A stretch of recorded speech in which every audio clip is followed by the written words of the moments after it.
Everything at my best friend's baby shower seemed flawless until my husband leaned over and whispered urgently, "We need to leave right now." I was taken aback.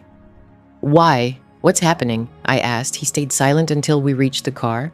Then turning to me, he said, "You honestly didn't notice, did you?"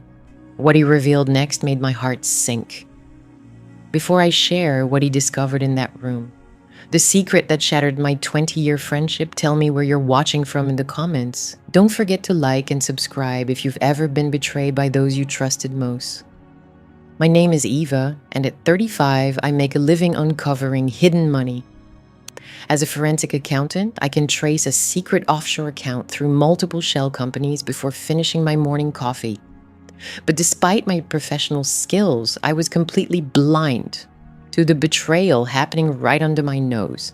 It's ironic how we can spot a missing decimal on a financial report but overlook glaring warning signs in the people closest to us.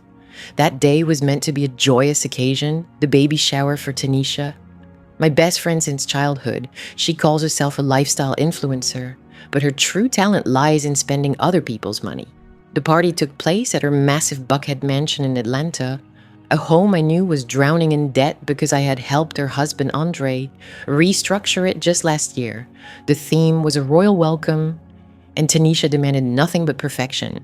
When she tearfully told me 3 weeks earlier that Andre was struggling with cash flow and the party might be canceled, I did what I always do. I stepped up.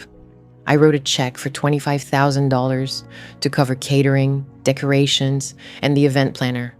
I told myself it was a gift for the baby, that Tanisha deserved this moment of joy after all she'd been through.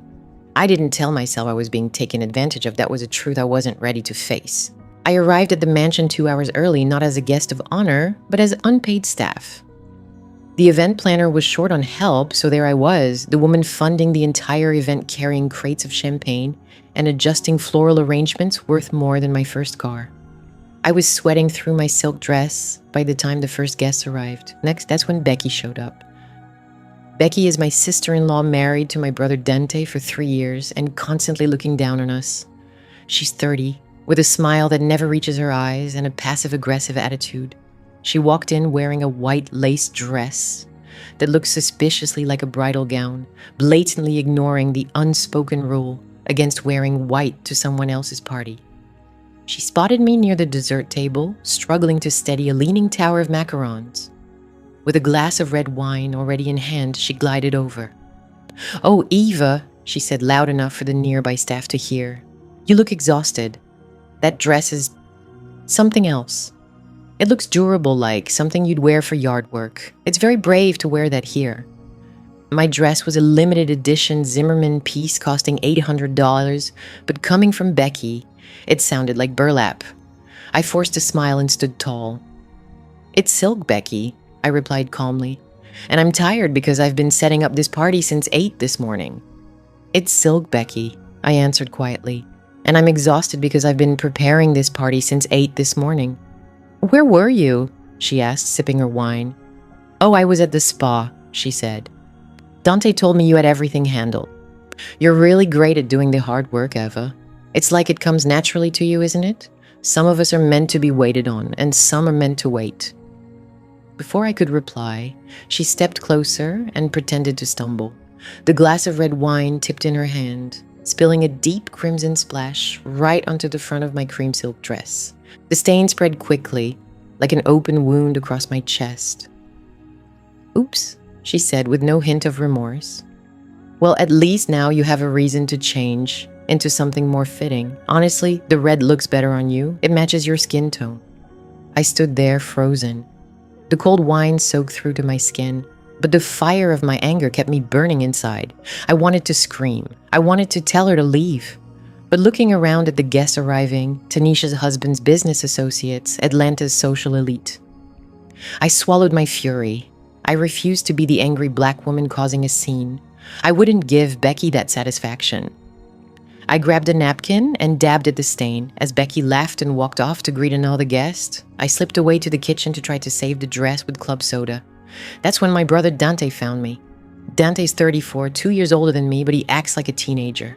He hasn't had a steady job in 5 years, yet he drives a leased BMW and wears suits way beyond his means.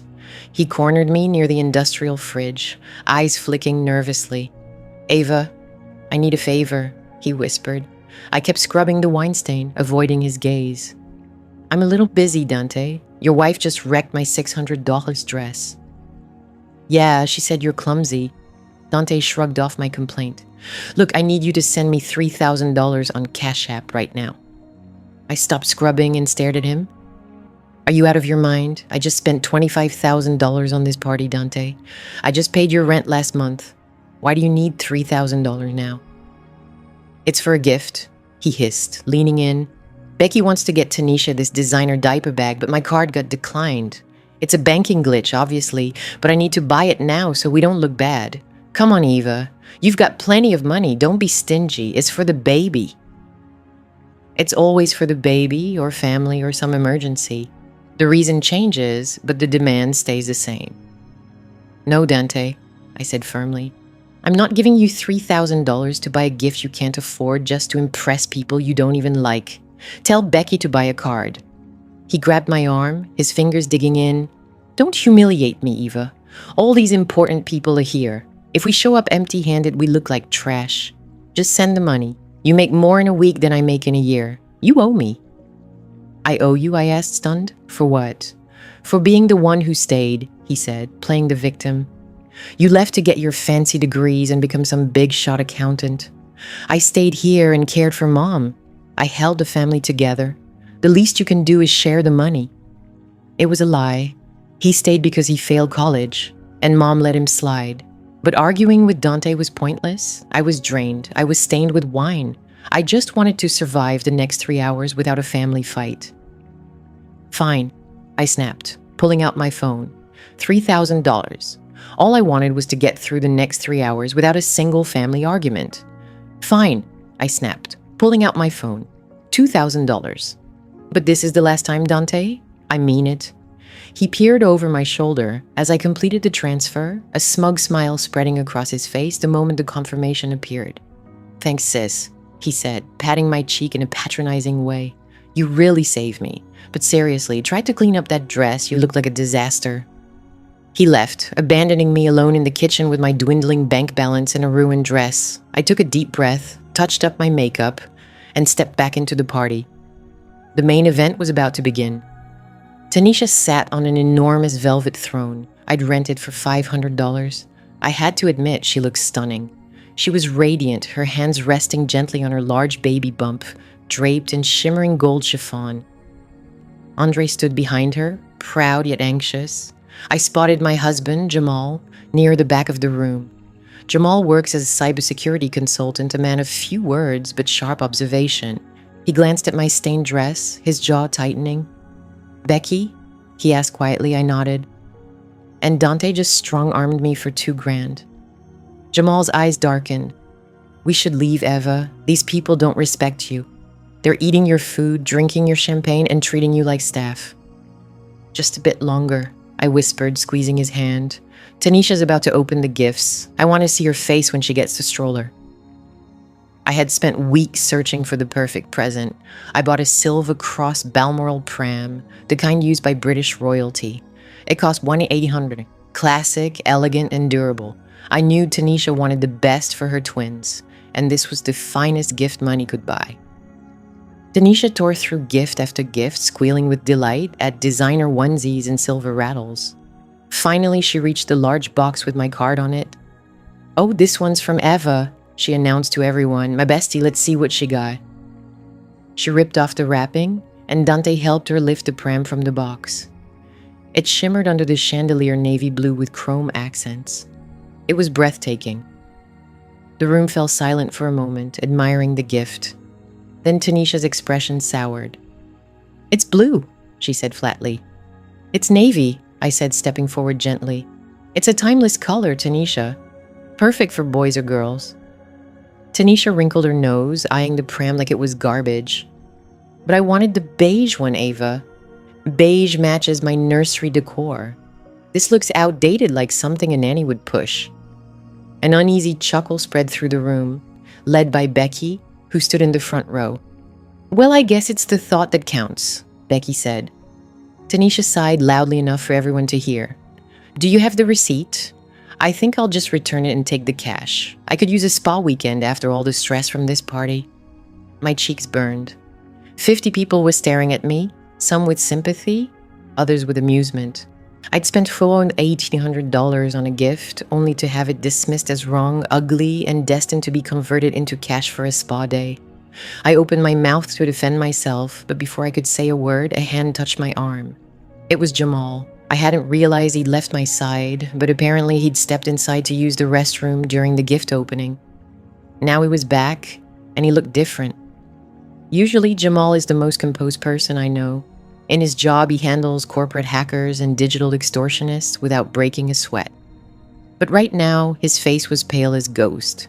He deals with corporate cybercriminals and online blackmailers effortlessly. Yet at this moment, his complexion was ghostly pale. His eyes were wide and locked with an intense, frightening focus. His grip on my arm was sharp enough to hurt. "We're leaving," he said, his voice a low, rumbling growl deep in his chest. What I whispered don't get mixed up. "Jamal, we can't leave yet.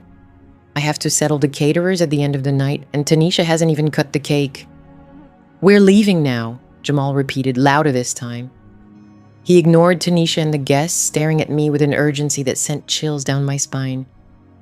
"Jamal, what's wrong? Is it your mother? Work?" He yanked me toward the exit, not gently. He was forcibly pulling me away from the party I'd organized. "Don't ask questions, Ava," he hissed into my ear. "Just come. If you stay in this house one more minute, I swear I'll kill them, every last one." The ferocity in his voice was so unlike him that I stopped resisting. I let him lead me out the front door, past the valet, and down the long driveway to where our car waited. Behind us, I heard Tanisha's voice, sharp and demanding, echoing from the open patio doors. "Ava, where are you going? You can't leave. Who will settle the bill for the waitstaff? Ava, come back." Jamal didn't slow down. He unlocked the car, shoved me into the passenger seat, and climbed in behind the wheel. His hands trembled as he fumbled with the keys. "Jamal, please talk to me," I begged, heart pounding. "What happened in there? What did you see?" He kept driving, his focus sharper than I'd ever seen, knuckles white gripping the leather steering wheel of our SUV. We were only a couple blocks from Tanisha's estate, parked under the thick canopy of an old oak on a quiet street, yet it felt like we'd crossed into another world. The silence inside the car was crushing, broken only by the hum of the air conditioning and the furious beating of my own heart. My thoughts raced back to the party, running through a mental list of catastrophes. We'd just walked out. We'd abandoned the event of the season without farewells.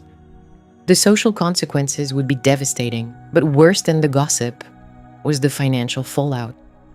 "Jamal," I said, panic rising in my voice, "hey, we have to go back. You don't realize I have the credit card on file for the catering. The balance is $8,000. If I'm not there to approve the final charge, they'll hit us with a penalty fee. That's another $1,500. Jamal didn't respond. He just stared straight ahead, jaw clenched tight. "And the cake," I hurried on, words spilling faster and faster. "The baker needs final payment upon delivery. Tanisha doesn't have the money. If the cake isn't cut, she'll lose it. She's been obsessing over this gender reveal cake for months." Jamal turned the vehicle around. "We can sort this out, but we can't just walk away." He finally looked at me. His eyes no longer burned with anger. They held a deep, heartbreaking pity that frightened me more than his fury ever could. He reached into his pocket and pulled out his phone.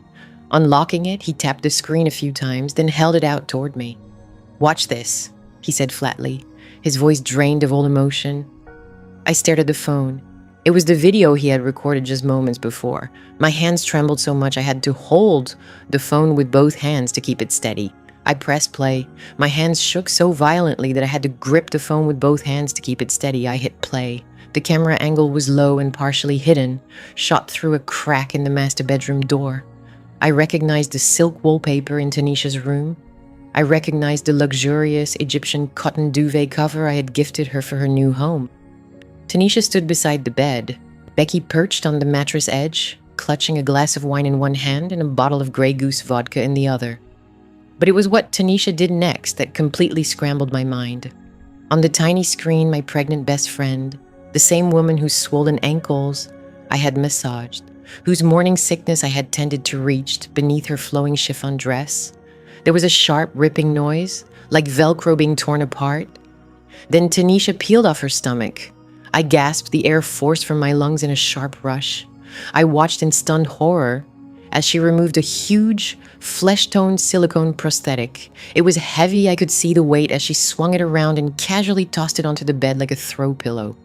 Beneath the fake belly, her stomach was flat, impossibly flat. She wore Spanx and a tank top, and there was no baby bump. There was no baby. Oh God, that's better. Tanisha groaned on the video, stretching her arms overhead and twisting her torso. It's so hot in that thing. I'm sweating buckets. Pass me the vodka. Becky laughed a harsh, grating cackle that set my nerves on edge. She handed the bottle to Tanisha, who took a long, deep gulp straight from the neck. You're brilliant, Tanisha, Becky said, swirling her wine. Look at them out there. Andre's crying over a pair of baby shoes, and Ava's running around like a headless chicken, footing every bill. Bail rose in my throat. I wanted to look away, but I couldn't. I was frozen by the sight of my brother's wife and my best friend laughing together in that room. That clueless Eva just wired Dante $2,000, Tanisha said, wiping her mouth with the back of her hand. She checked her phone and smirked. It cleared. That's our spa money for tomorrow. We're going all out, Becky. Hot stones, facials, the whole shebang. Becky smiled, revealing teeth that looked sharp in the dim light. She's so desperate to belong, Becky said. It's pathetic. She thinks if she keeps buying gifts, we'll actually like her. Dante played her like a fiddle. He told her I needed a present to save face, and she opened her wallet before he finished the sentence.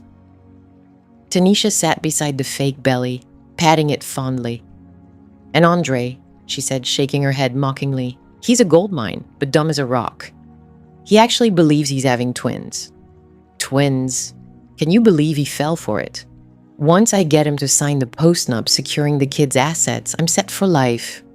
Becky leaned in, lowering her voice to a secretive whisper that the microphone still caught perfectly. What's the end game? How are we getting out of this? Tanisha shrugged. I'll have a miscarriage next week, maybe after the spa day. I'll stage a fall down the stairs or something dramatic. It'll be tragic. I'll blame it on stress from Eva. Say she upset me at the party. Andre will despise her. He'll cut her off. I'll keep the assets, and Eva will probably pay for the funeral too, out of guilt. She's a bottomless ATM, that one. Loves to pay for her own misery. Context, even at the funeral. Driven by guilt. She's like an endless cash machine. Loves to fund her own sorrow. Becky tapped her wine glass against the vodka bottle. To the twins she toasted, the unseen heirs of the dynasty. And to Tisha, the cleverest fool we know. The video concluded. The screen faded to black. I sat there in the front passenger seat of the SUV, gazing at my reflection in the dark phone screen. A chill ran through me, bone deep, despite the sweltering Atlanta heat. Eva Jamal's voice echoed distantly. I couldn't respond. My stomach churned violently. I scrambled for the door handle, flung it open, and leaned out just in time. I dry heaved onto the pavement, my body trying to purge the poison of what I had just witnessed. There was nothing in my stomach but bitterness and betrayal. Jamal's hand rested on my back, gently rubbing small circles, but I barely sensed it. My mind spun, replaying the last 6 months of my life. I recalled the night Tanisha called me at 3 a.m., screaming in agony. She said she was having contractions. She feared she was losing the babies. I had rushed over in my pajamas, driven her to the hospital, but she refused to let me accompany her. She said the doctor allowed only family, meaning Andre. I waited there for 5 hours, terrified. When she emerged, she looked frail and worn out. She told me the doctor said it was a high-risk complication, and she needed a special medication that insurance wouldn't cover right away. She required $5,000 in cash to start treatment immediately. I didn't hesitate. I transferred the money. I hugged her. I thanked God she was all right. It was a lie. Everything was a lie. She probably walked into the ER complaining of a headache and walked out with my $5,000 in her pocket. I remembered the shopping sprees, the nursery furniture, the organic cotton baby clothes, the thousands of dollars I had invested in this pregnancy because I wanted to be the supportive aunt. I remembered how Becky would glare at me with that sneer. making remarks about how I was trying too hard since I couldn't have children of my own. They knew. They knew about my miscarriage 2 years ago. They knew how shattered I was when I lost my baby, and they exploited that. They turned my pain into a weapon to rob me. I wiped my mouth with the back of my hand and sat upright. I felt hollowed out. The sorrow I expected was absent. The grief for the friendship was gone. It had been incinerated by the shock of the truth. "She isn't pregnant," I whispered, my voice hoarse. "No," Jamal replied softly. "And Becky knows, and Dante knows. They all know." Jamal said, "They're all involved, Eva. They've been deceiving you. They've been deceiving Andre. It's an elaborate scam." I looked at the house down the street. I could see the valet parking the cars. I could see balloons swaying in the breeze. Inside that home, 50 people were celebrating a fabrication. Andre was inside handing out cigars, believing he was about to become a father. He was as much a victim as I was, maybe more. I pulled myself back into the car and closed the door. The air conditioning hit my face, cooling the sweat on my forehead. "I need a moment," I said, "just a moment to gather my thoughts." "Take all the time you need," Jamal said. "We're not going anywhere until you're ready." I closed my eyes, tried to summon the forensic accountant within me, tried to push aside the hurt friend and become the cold, unyielding auditor. To awaken the forensic accountant inside me, I pushed aside the wounded friend and transformed into a detached, relentless auditor. I ran the finances through my mind, the catering deposit, the florist, the venue booked for the gender reveal next month, the loans given to Dante, the credit card charges Becky racked up on the emergency card I'd entrusted to her. It wasn't just a few $1,000s. Over the past 6 months, between gifts, medical crises, loans, and party expenses, nearly $50,000 had been drained from me, and they intended to take more. They were plotting to swindle Andre out of millions. My phone vibrated in my lap. The screen glowed, piercing the darkness of the car. The caller ID read Tanisha. I stared at it. The photo was a college selfie of us, smiling with our arms around each other. Now it looked like a picture of strangers. "Answer it." Jamal said, "Put it on speaker." I hesitated. My hands trembled, but then I recalled the video, the laughter as she described faking a miscarriage and blaming me. Her calling me an endless ATM. I swiped to answer and tapped the speaker button. "Hey, girl." Tanisha's voice filled the car, high-pitched, bubbly, dripping with faint sweetness. "Where did you disappear to? The cake cutting is in 10 minutes, and everyone's asking for Auntie Eva." I took a deep breath, steadying my voice, forcing myself to sound like the naive, eager-to-please friend she expected. "I'm so sorry, Tanisha," I said. "When Jamal wasn't feeling well, his stomach was upset. We had to stop by the pharmacy." "Oh no," she exclaimed, feigning genuine concern, which I now recognized as a masterful act. "Is he okay? We really need you back." The florist just pulled me aside. "There's an outstanding balance for the orchid wall, $400. They said they'll start taking it down in 20 minutes if it's not paid. Can you believe that? So rude." Of course, the florist. Another crisis only my credit card could resolve. $1,400? I asked. "Yeah," Tanisha replied. "I know that's a lot, but the photos will be stunning. Honestly, I can't handle this stress right now, Eva. The doctor said my blood pressure has to stay low for the twins. If I get upset, it could trigger contractions again." She was doing it, using the fake pregnancies as leverage against me. "Don't worry, Tanisha," I said. My voice sounded robotic, but she didn't notice. "I'll take care of it. Don't stress. Think about the twins." "You're the best," she squealed. "Seriously, I don't know what I'd do without you. Hurry back, okay? Becky is dying to make a toast, and she wants you there. Love you." "Love you too," I replied. Then the call ended. I set the phone down. The silence in the car was heavy, but it felt different now, not one of confusion, but of sharp focus. "She once went home for $400 for flowers," I said to Jamal. He looked at me, his eyes dark with anger, but waiting for my move. "What's the plan?" I glanced down at my dress. The wine stain was drying, turning a dark, ugly purple like blood. "They think I'm naive," I whispered. "They think I'm weak. They believe because I love fiercely, I'm blind." I met Jamal's gaze. The tears had dried. My eyes were clear. "Take me home?" I asked. "Home?" Jamal said, surprised. "You want to go home?" No, I said. "I mean my home office. I need my laptop, my multiple monitors, access to my server." Jamal smiled a small, sharp smile. I'm talking about my home workspace. I require my laptop, several monitors, and secure server access.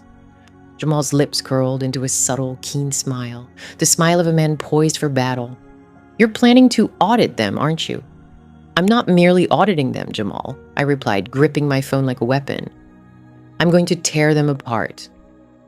Tanisha wants a gender reveal. Fine. I'll give her a reveal she won't soon forget. But first, I need to make a call. Who to?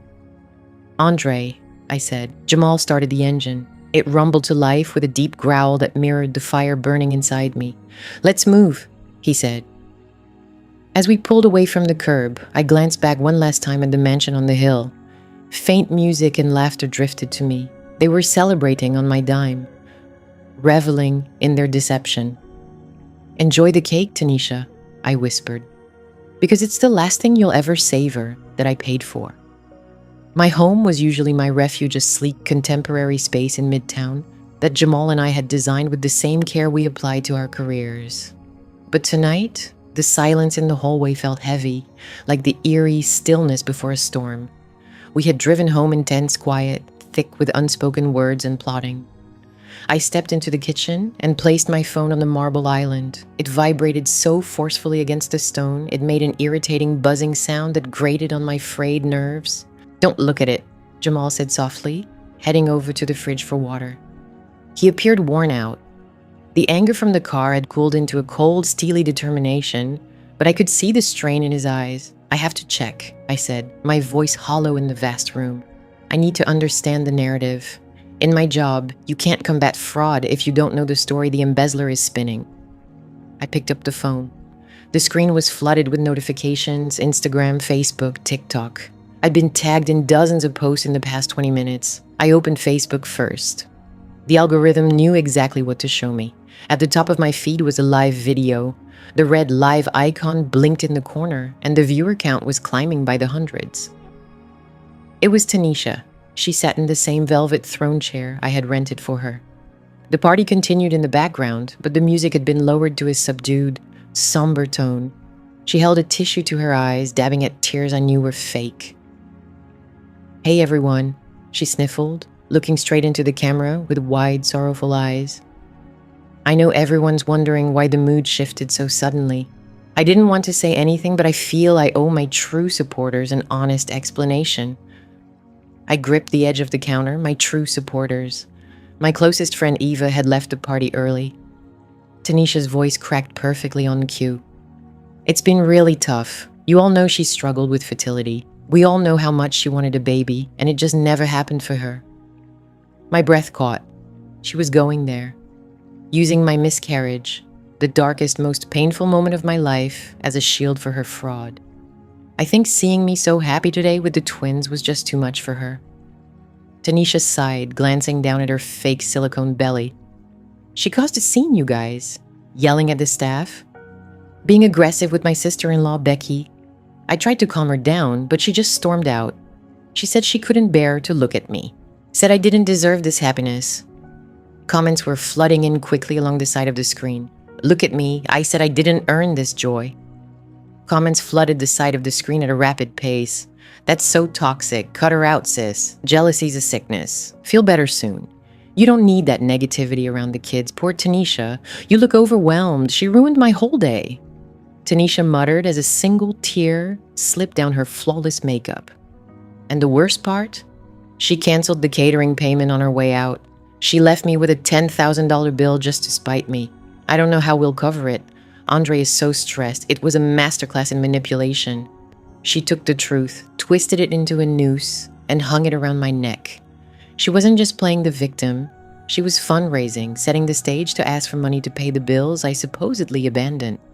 I tossed the phone onto the counter. It slid across the marble surface and struck the fruit bowl. She's claiming I left because I'm jealous, I murmured. She says I'm bitter because my baby died. Jamal slammed his glass of water down hard enough to splash droplets onto the countertop. She's a sociopath, he said. Don't engage, Eva. It's bait. Before I could reply, the phone began to ring. The caller ID showed a photo of my mother holding her prize-winning orchids. I stared at it. She never called this late. Usually she was in bed by 9. Answer it, Jamal urged. Put it on speaker. We need to hear what they're saying. I pressed the green button. Hello, Mom. Eva Marie, I have never been so embarrassed in my entire life. My mother's voice was sharp and jarring through the speaker, loud and distorted.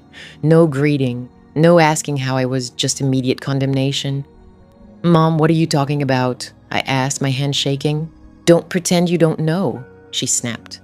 Becky just called me from the bathroom. She's crying, Ava, tears. She told me what you did. What I did?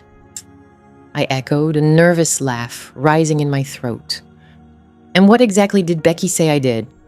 She said you were drunk, my mother accused, that you showed up at that elegant party in a work dress, looking a mess, and started drinking wine right away.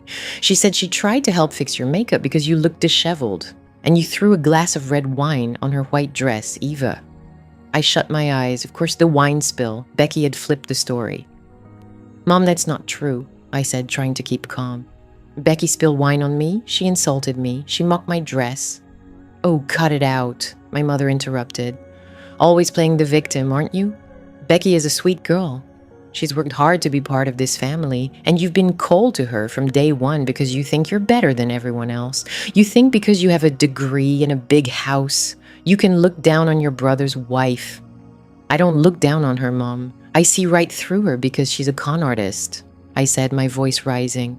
Don't you dare use that word, my mother yelled. Dante is frantic. He said you promised to help pay for the rest of the party, then you ran off and left everyone with the bill. Do you realize how that makes us appear? We're supposed to be people of integrity. People of integrity? I repeated. Mom, Dante extorted $3,000 from me in the kitchen before the party even started, I said. He said it was for a gift. And you begrudge your own brother a little help. My mother scoffed.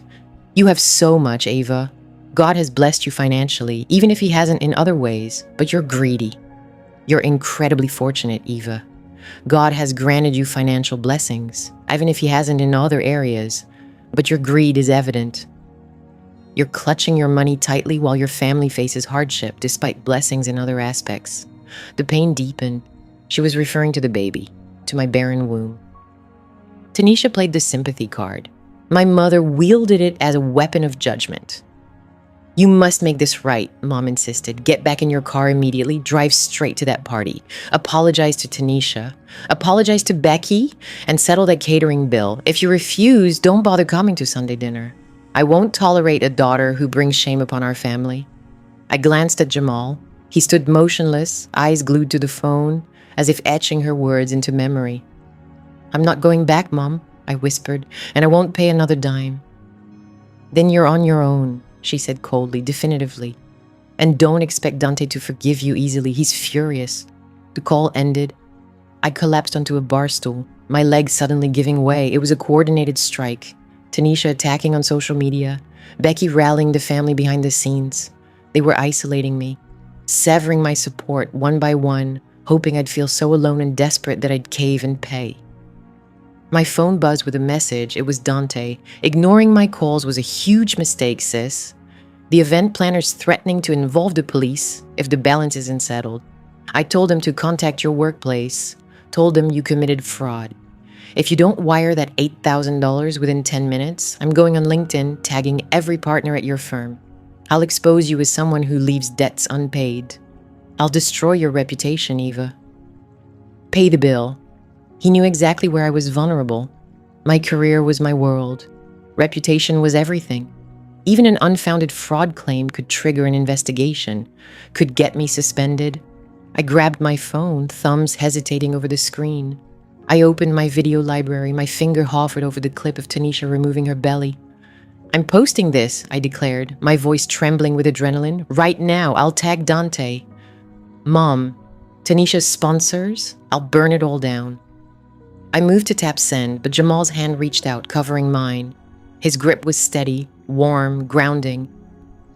No, he said. I looked up, furious. Why not, Jamal? Look at what they're doing. They're ruining me. Spreading lies to the whole world. I have the truth right here. Let me drop the bomb.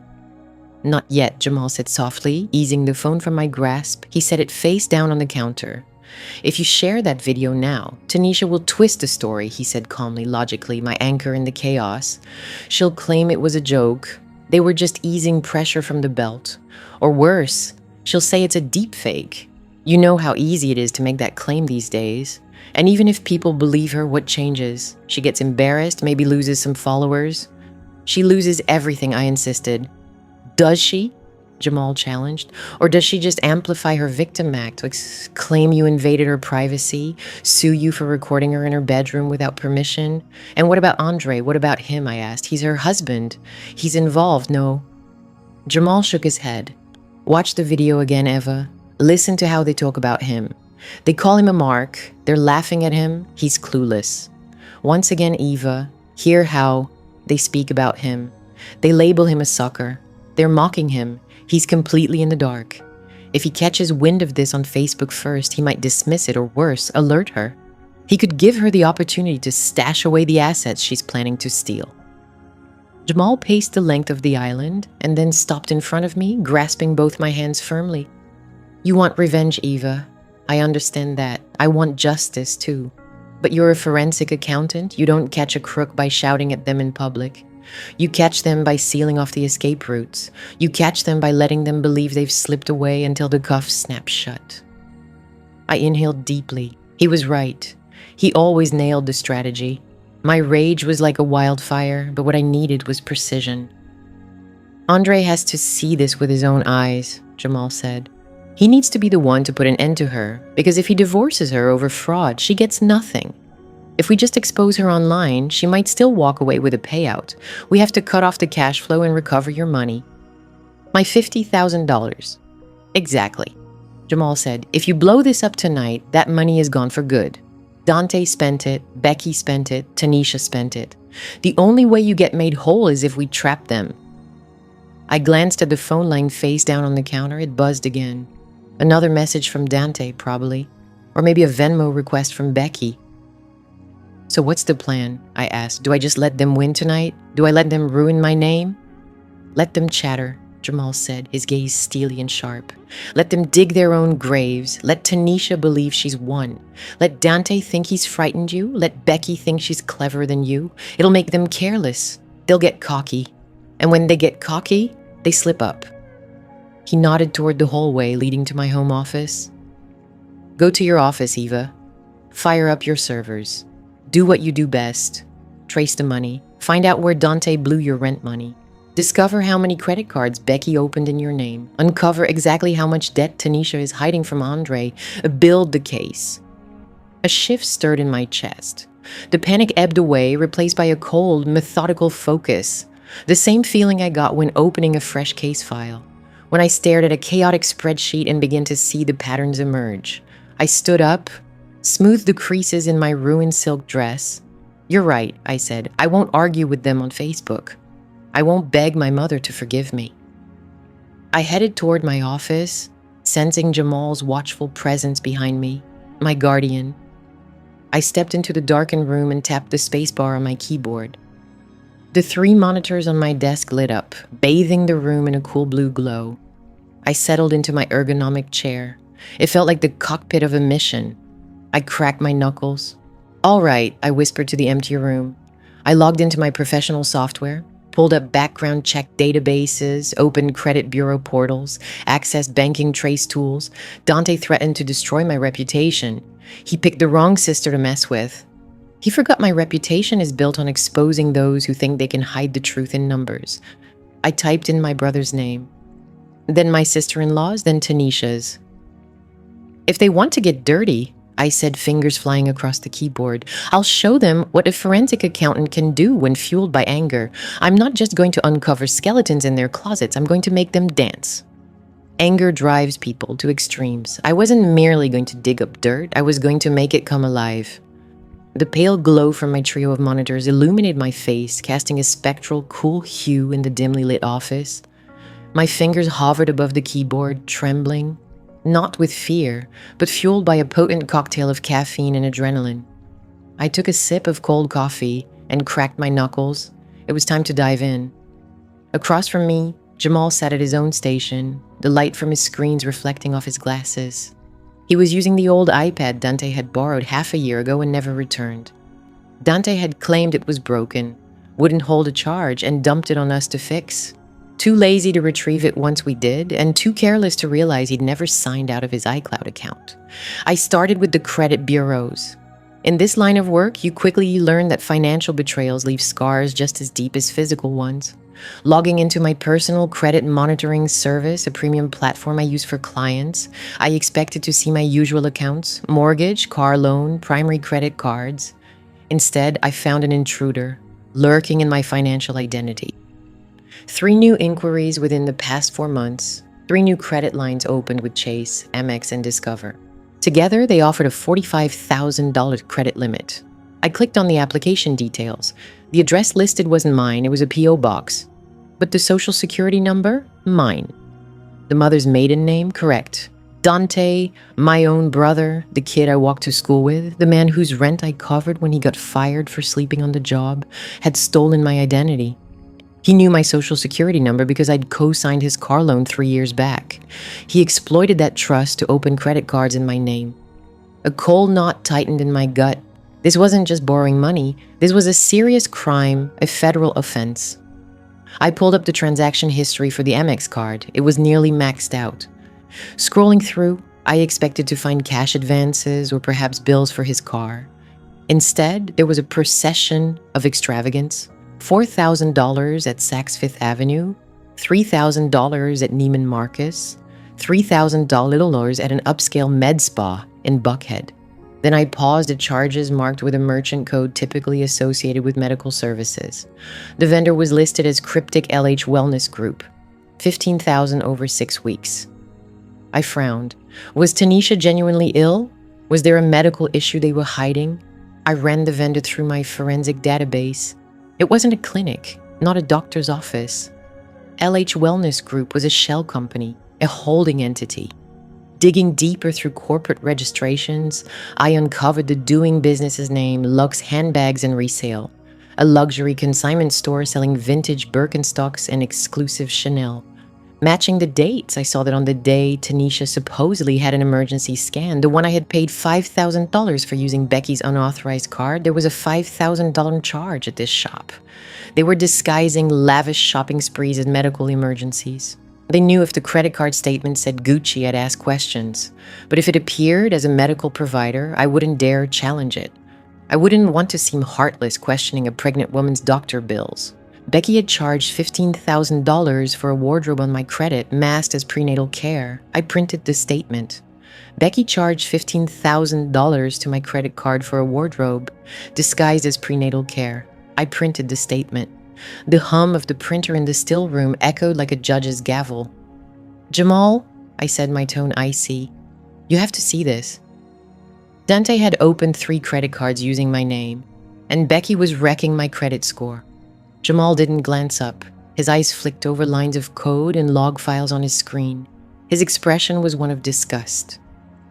"That's only the beginning, Eva," he said. "You need to see this." I logged into the iPad. The backup had synced just 10 minutes earlier when he connected to his home Wi-Fi. I wheeled my chair beside him. He had a messaging app open, a group chat. The group's name made my stomach churn. The retirement plan. The members were Dante, Becky, and Tanisha. I began reading the earliest visible messages dated 3 months ago. Tanisha, he fell for it. He actually cried when I showed him the ultrasound image. I grabbed it from Google Images and altered the name in Photoshop. Men are so gullible. Becky, what about the accountant? Is she suspicious?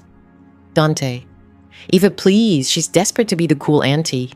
I told her we were short on the nursery deposit and she wired $2,000 without hesitation. She feels guilty because she can't have kids. I flinched. Reading it stung worse than hearing it. My brother, my own flesh and blood, mocking my infertility to his wife and my closest friend. Jamal reached out and squeezed my hand, steadying me. "Keep going," he urged. "Look at their plan for next month." I scrolled down. "Tanisha, we need to speed things up. Andre is talking about setting up a trust for the twins, but he wants his lawyer to manage it. I need him to sign the post-nuptial agreement first, the one that guarantees me 50% of his liquid assets if something happens." "Becky, how do we make that something happen?" Tanisha, I'm going to lose them at 7 months. It has to be late enough to be heartbreaking, but early enough so I don't have to fake a live birth. 7 months is perfect. It's the window for stillbirth. I covered my mouth. They were plotting a stillbirth. They planned to fake the death of children who never existed. The cruelty was devastating. It was pure evil. Dante, how do we make sure you get the payout? Not just sympathy for Nisha. We blame the stress. I'll say Eva caused the scene. I'll claim she attacked me or caused an accident. Andre already thinks she's unstable because of jealousy. I'll tell him her toxicity raised my blood pressure and caused the placenta to detach. He'll be so furious he'll sign anything to comfort me and cut her out of his life. Becky, brilliant. And Eva will be so shattered she'll pay for the funeral. We can get that top-tier casket package and keep the rest. Tanisha, exactly. We retire off Andre's grief and Ava's guilt. We take the money to the Caymans and live like royalty. I stared at the screen, tears blurring my vision. They weren't just thieves, they were predators. They saw my life, my husband, my career, and Andre's success not as people, but as prey. They saw a nest egg to be plundered. And they planned to use my name to ruin Andre's life. They intended to frame me for the deaths of his imaginary children. They're going to blame me, I whispered. They'll tell Andre I killed his babies. Jamal's voice was firm. Not if we reach him first. Me, I murmured. They're going to tell Andre I'm responsible for losing his babies. Jamal's tone was resolute. Not if we reach him first. Suddenly a fresh message popped up at the bottom of the screen. It was live. It was unfolding right now, Dante. The party was a complete mess, but all too perfect. Eva storming out makes her look unstable. Everyone's buzzing about it. Becky hasn't replied to the messages about the catering invoice. She's avoiding us. Tanisha's quiet because she's afraid. She knows she screwed up. She's probably at home sobbing to Jamal, trying to figure out how to fix this. We need to strike while she's vulnerable. I watched the typing indicator pulse as Tanisha prepared her next message. Tanisha, I'm heading to the hospital early tomorrow. Around 6 a.m., I'll claim severe cramps. I'll call Eva, crying. I'll tell her I'm terrified I'm losing the babies due to stress from the party. I'll say the specialist insists on a $10,000 deposit for emergency monitoring or they won't admit me. Becky, $10,000. Will she pay that? Tanisha, she'll pay anything to ease her guilt. She'll drive over in her pajamas and hand me a check just to stop me from crying. We'll have that cash by noon. Dante? Perfect, that covers the BMW lease and the Miami trip next week. Tanisha, get some rest, everyone. Tomorrow's the big day. We've got a cash withdrawal to make. The chat went quiet. I leaned back in my chair. The glow from the monitors felt like a spotlight now. They're coming for me in the morning in 6 hours. They're planning to wake me with a lie about lost babies to extort $10,000. I checked the clock. Nearly midnight. I glanced over the pile of evidence we'd collected, the credit card scam, the luxury purse money laundering, the conspiracy to rob Andre, the emotional torment. I looked at Jamal. They want $10,000, I said. He nodded. That's their demand. I turned back to my laptop, opened a new tab, and logged into my bank account. I'm going to give them exactly what they want, I declared. Jamal frowned. What, Eva? You can't pay them. I'm not going to pay them, I said, voice calm but fierce. I'm going to outsmart them. Tanisha wants a scene at the hospital. Fine, I'll give her a show. I grabbed my phone and scrolled to Andre's personal lawyer. I had his number from auditing Andre's business last year. It was late, but lawyers, they're always up. I'm going to the hospital tomorrow, I told Jamal. I'll be the most remorseful, terrified friend she's ever seen. I'll cry. I'll beg for forgiveness. And I'll write her that check. Why? Jamal asked. Why give them more money? Because, I said, sending a quick text to the lawyer for an urgent meeting, the size of the theft determines the jail time. Anything over $10,000 is a felony with a mandatory minimum sentence here.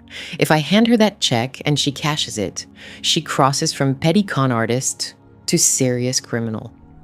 I glanced at the group chat one last time. They called it the retirement plan. I said, it's a fitting name because where they're headed, they won't be working for a very long time. I stood up. Get some sleep, Jamal. We have an early day. Tanisha's expecting a victim. I need to look the part. As I left the office, fatigue vanished. I felt alive, the cold, sharp focus of a hunter. Dressed apart. As I stepped out of the office, every trace of exhaustion vanished. I felt alive, alert, and precise, like a predator on the hunt. They'd laid a snare for me, but they didn't realize they'd trapped themselves instead. Tomorrow morning at the hospital, I was going to seal the door shut.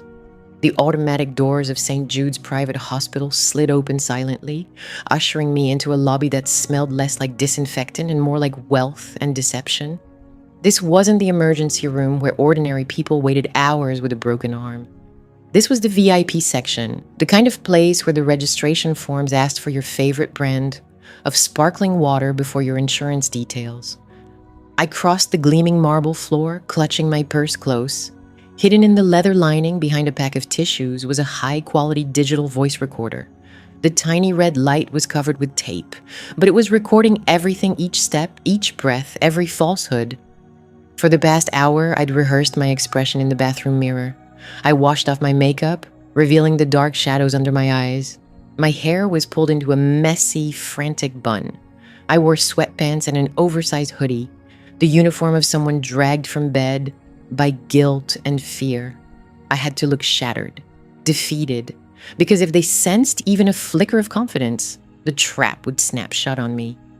I reached the elevators and pressed the button for the 4th floor, the maternity and high-risk observation unit.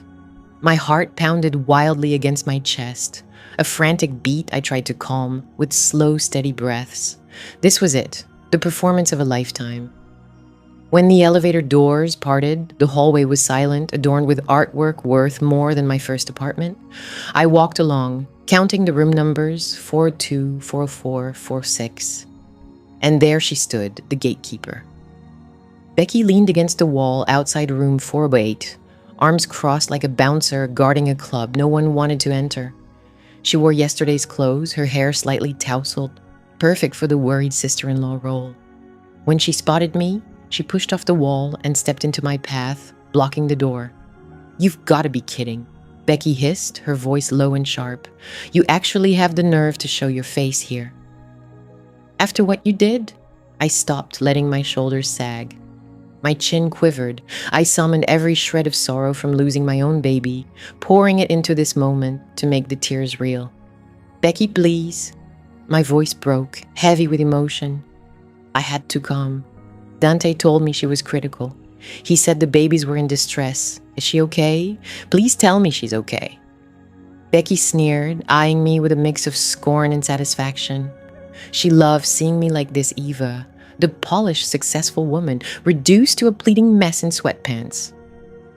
"She's in terrible pain, Eva," Becky said, jabbing a manicured finger at me.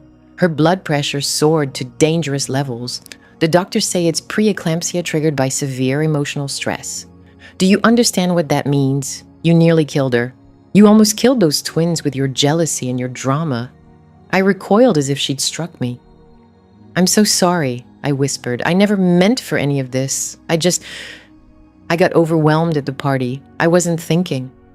I murmured, "I never intended for any of this to happen. I got overwhelmed at the party. I wasn't thinking clearly." "You only ever care about yourself," Becky snapped. "That's your issue. You believe your money sets you apart, but you're simply a selfish, resentful woman who can't stand seeing others happy. Tanisha is in there fighting for her life because of you. Andre is a wreck. He hasn't stopped crying. Honestly, I don't think you deserve to share the same air as them right now." I reached into my purse, deliberately letting my hand tremble. I pulled out a thick white envelope. It was heavy. Inside were 3,000 in hundreds and fifties. It was the lure. "Becky, wait," I said, extending the envelope with unsteady fingers. "I realize I can't undo what happened yesterday. I know that. But Dante mentioned the insurance copay for the specialist was steep. He said they needed cash up front to upgrade to the private room." Becky's eyes flicked down to the envelope. The revulsion on her face didn't fade, but it was quickly replaced by a sharp, calculating greed. She didn't step away from the doorway, but her stance shifted. She leaned in closer. "What's this?" she asked, though she already knew.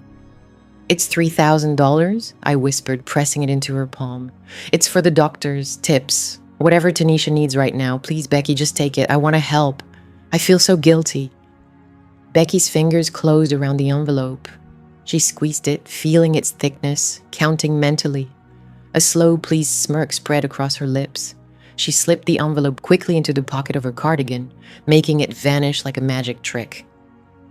"Well," she said, her voice dropping to a conspiratorial, condescending tone, "at least you're trying to make things right." "That's a start, Eva. It doesn't erase what you did, but it shows you grasp the seriousness of this. Money can't buy forgiveness, but it can cover the comforts Tanisha needs now." "May I see her?" I pleaded. "Just for a moment. I need to apologize to Andre. I need to see her with my own eyes." Becky hesitated, glancing at the door. Then she stepped aside, patting the pocket where my money now rested. "5 minutes," she warned. "And if you upset her, if your voice rises even slightly, I'll have security drag you out by your hair. Don't make me regret this, Mercy Eva." "Thank you," I whispered. "Thank you, Becky." I pushed open the heavy door and stepped inside. The blinds were closed, casting the suite in a dim, dramatic shadow. The only light came from the monitors beside the bed, their green and red lines tracing rhythms in the dark. Andre sat in a chair by the bedside, head in his hands. He looked shattered. His shoulders trembled silently. This was a man who built a construction empire, who negotiated million-dollar deals without flinching, now reduced to a wreck by the fear of losing children that weren't even real. And lying in the bed was Tanisha. She was connected to an IV drip. A blood pressure cuff was wrapped around her arm, and a fetal monitor strapped to her fake belly. Her eyes were closed, her head leaning back against the pillows, her face a mask of agony. It was a performance worthy of an award. I stood by the door for a moment, watching them. The anger I felt was icy and fierce. Look at what she was doing to him. Look at this torment she was causing her own husband just to secure a payoff. "Andre," I whispered. "Look at the anguish she inflicted on her own husband just to secure a payout." "Andre," I murmured softly. Andre's head shot up. His eyes were rimmed with red and puffy. When he caught sight of me, his face crumpled not with anger but with despair. "Ava," he whispered, his voice breaking. I hurried over, dropping to my knees beside his chair and clasping his hands. "I'm so sorry, Andre, truly sorry. Is she all right? Are the babies okay?" "We don't know yet," Andre sobbed, gripping my hands tightly, almost painfully. "The doctors say her blood pressure is unstable. They're worried about the placenta. If she doesn't stabilize, they might have to perform an emergency C-section. But it's too soon, Eva. The babies are too small." He was repeating the lines she'd fed him, the group chat narrative. "I'll blame the stress. Tell him the placenta detached. Everything will be fine." I lied, hating myself for offering false hope, but knowing I had to keep up the act. "She's strong, Andre. The babies are fighters." A soft groan came from the bed. Tanisha slowly turned her head, blinking open her eyes. She looked at me, and for a brief moment I caught the calculating look in her gaze. She was sizing me up. My plain clothes, lack of makeup, the fear etched on my face. She saw a broken woman. She saw her victory. "Eva," she whispered weakly, her voice trembling, "why are you here?" I rose and moved to her bedside. My eyes fell on the silicone bump strapped beneath her hospital gown. I wanted to tear it off, to expose her completely. But Jamal's voice echoed in my mind, "Seal the exits." "I'm here because I care about you, Tanisha," I said, tears streaming down, real tears of frustration and anger. "I'm here because I made a terrible mistake yesterday. I let my insecurities get the better of me. I ruined your day, and now you're here, and it's all my fault." Tanisha exhaled deeply, trembling. She reached for her water cup with a shaky hand, and Andre quickly helped, guiding the straw to her lips. She sipped and looked at me with the gaze of someone who has suffered. "It hurt me deeply, Eva," she said softly. "I needed you. I needed my best friend. But you made it all about yourself. You caused a scene in front of everyone. I felt my blood pressure rising when you yelled. I thought I was going to have a stroke. I know," I wept, lowering my head. "I know I'm a terrible friend. I was jealous, Tanisha. Seeing you so happy, the nursery, the gifts, it reminded me of what I lost. And I snapped. I'm ashamed." Her expression softened into a smug, gracious forgiveness. She reached out and patted my hand. "I understand," she said. "It's hard for you. I know you can't help it. But you have to understand, my babies come first. I can't have that kind of negativity around them." "I'll make it right," I said, looking up at her with desperate eyes. "I promise, Tanisha. I'll do whatever it takes to regain your trust." She studied me, waiting for a proposal, waiting for payment. "What can you do?" she asked, her tone hardening slightly. "This hospital stay is costly, Eva. The specialist alone is $5,000, and the stress, I'm not sure I can handle preparing for the delivery. I'm too weak." I stepped closer, leaning in to invade her personal space, bringing my face near hers so Andre, sitting on the other side, couldn't hear. I lowered my voice to a hush, conspiratorial whisper. Nearby, Andre sat across the room, out of earshot. I lowered my voice to a quiet murmur, a secretive whisper, the kind shared between best friends scheming to conquer the world. "I'll take care of everything," I murmured. "Listen, Tanisha, I want to throw you a gender reveal celebration, not just any gathering, the event of the century." Tanisha's eyes flickered with interest. "A gender reveal?" "Yes," I breathed, my voice trembling with fervent excitement. "I want to make things right with you in front of everyone. I want to show the entire world my unwavering support. I'll book the botanical gardens. Hire your favorite celebrity planner. Invite everyone, Andre's business associates, Dante's connections, all of Atlanta's social elite." I saw the hunger spark behind her eyes. It was like watching a shark sense blood in the water. A grand party, an audience, a stage for her to perform. "You'd really do that?" she whispered back, her vulnerability momentarily forgotten. "I'll cover every expense venue, catering, media. I'll make you a star, Tanisha. You deserve to be honored. You deserve to shine. I want to give you the reveal you've always dreamed of. Just say you'll let me do this. Tell me you'll forgive me." Tanisha studied me, my desperation, my disheveled hair, my complete submission. She thought she'd won, thought she'd broken me entirely. She licked her lips. "All right," she whispered. "Okay, Eva. If it means that much to you, you can throw the party, but it must be flawless. Unlimited budget, I promise. No cuts, I swear." She smiled, that same smile from the video, the sly grin of the wolf among sheep. She nodded slowly, sinking back into the pillow, the picture of a tired but gracious queen. "Thank you, Ava," she said loud enough for Andre to hear. "I forgive you." I straightened and wiped my tears. Turning to Andre, I said, "She's going to be fine, Andre. We'll make sure of it. I'll handle everything." Andre stood and embraced me, crying into my shoulder. "Thank you, Eva," he wept. "Thank you for being here. I don't know what we'd do without you." I hugged him back, glancing over his shoulder at Tanisha. She was already on her phone, probably messaging Becky, probably texting Dante. "The trap's set. The catch is on the line," I said, patting Andre's back. "Your family, Andre," I said, my voice steady and icy. "And I always protect family." I pulled away. I needed to leave before I lost my composure. "I'll start the preparations," I said. "Get some rest, Tanisha. You've got a big day ahead." I exited the room. Becky lingered in the hallway, counting the cash in the envelope. She looked up as I passed, a smirk curling her lips. "See," Becky said. "Was that so hard? Being decent isn't difficult, Eva. You just have to know your place." I walked past without a word. I didn't trust myself to speak. I moved down the corridor, past the expensive artwork, past the nurse's station, and into the elevator. As the doors closed around me, isolating me in the small metal box, I released a long, shaky breath. I reached inside my bra and clicked off the recorder. I had the bribe, I had the emotional leverage, I had the agreement, and most importantly, I had the date. She wanted a party. She wanted to shine. Leaning my head against the cool elevator wall, I closed my eyes. "Oh, Tanisha," I thought, "you're going to shine. Fine. I'm going to light you up like a Roman candle." Eyes. "Oh, Tanisha," I thought, "you're destined to glow. Very well. I'm going to ignite you like a Roman candle. And when the smoke fades, nothing will remain but ashes."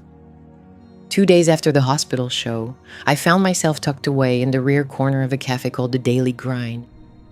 It sat in an industrial park a few towns beyond Buckhead. This was the kind of spot where weary truckers and laborers stopped for their morning jolt of caffeine before starting their shifts. It was not the usual haunt for Andre.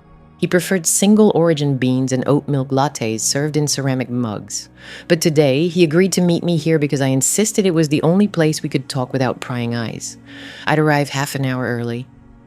With my back against the wall, I faced the entrance. On the worn wooden table before me lay a thick manila folder. It seemed harmless, like tax documents or a lease contract. Yet inside was the autopsy of a marriage. The documented trail of a betrayal so profound it made my own heartbreak feel like a mere paper cut. When Andre entered, the bell above the door chimed brightly, a sharp contrast to the storm cloud shadowing his face. He looked awful, dressed in a tracksuit, which was unheard of for him on a Tuesday. His eyes were bloodshot, and his complexion had a grayish pallor, signs of sleepless nights and missed meals. Spotting me, his jaw clenched tight. Without a word, he slid into the booth opposite me. "You've got 5 minutes," Andre said, his voice rough and strained. "I shouldn't even be here. Tanisha's at home on bed rest because of you. She's terrified you'll try to harm the babies again. She told me not to talk to you, but I needed to hear it from you directly." "Hear what, Andre?" I responded quietly but firmly. "Say you're sorry," he snapped. "Say you'll cover the bills you abandoned. Say you'll leave us alone, Tanisha's fragile Ava. Do you understand what stress does to a high-risk pregnancy?" I looked at him, the man I'd known for 5 years. A good man, generous, kind. He'd built a logistics company from scratch with his own hands. Sharp in business, but when it came to his wife, he was blind. So desperate to become a father, he'd shut down his critical thinking. "I'm not going to say any of that, Andre," I replied. "And I'm not paying those bills." He rose abruptly, the chair scraping loudly against the floor. "Then I'm done here. My lawyer will be in touch about the harassment." "Sit down, Andre," I ordered. My tone was calm but carried the weight of a judge's gavel. "You need to see what's in this folder. If you leave now, you'll lose everything: your business, your home, your future." He hesitated, glancing at the exit, then back at me. Fear and curiosity battled in his eyes.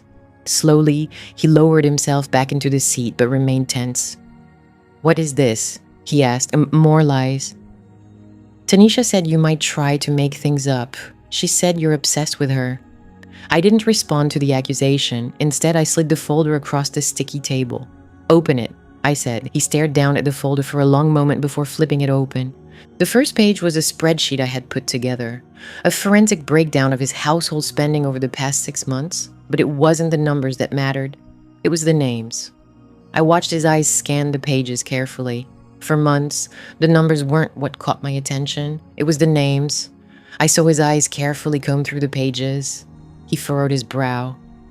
"What is this?" he asked. "These are credit card bills.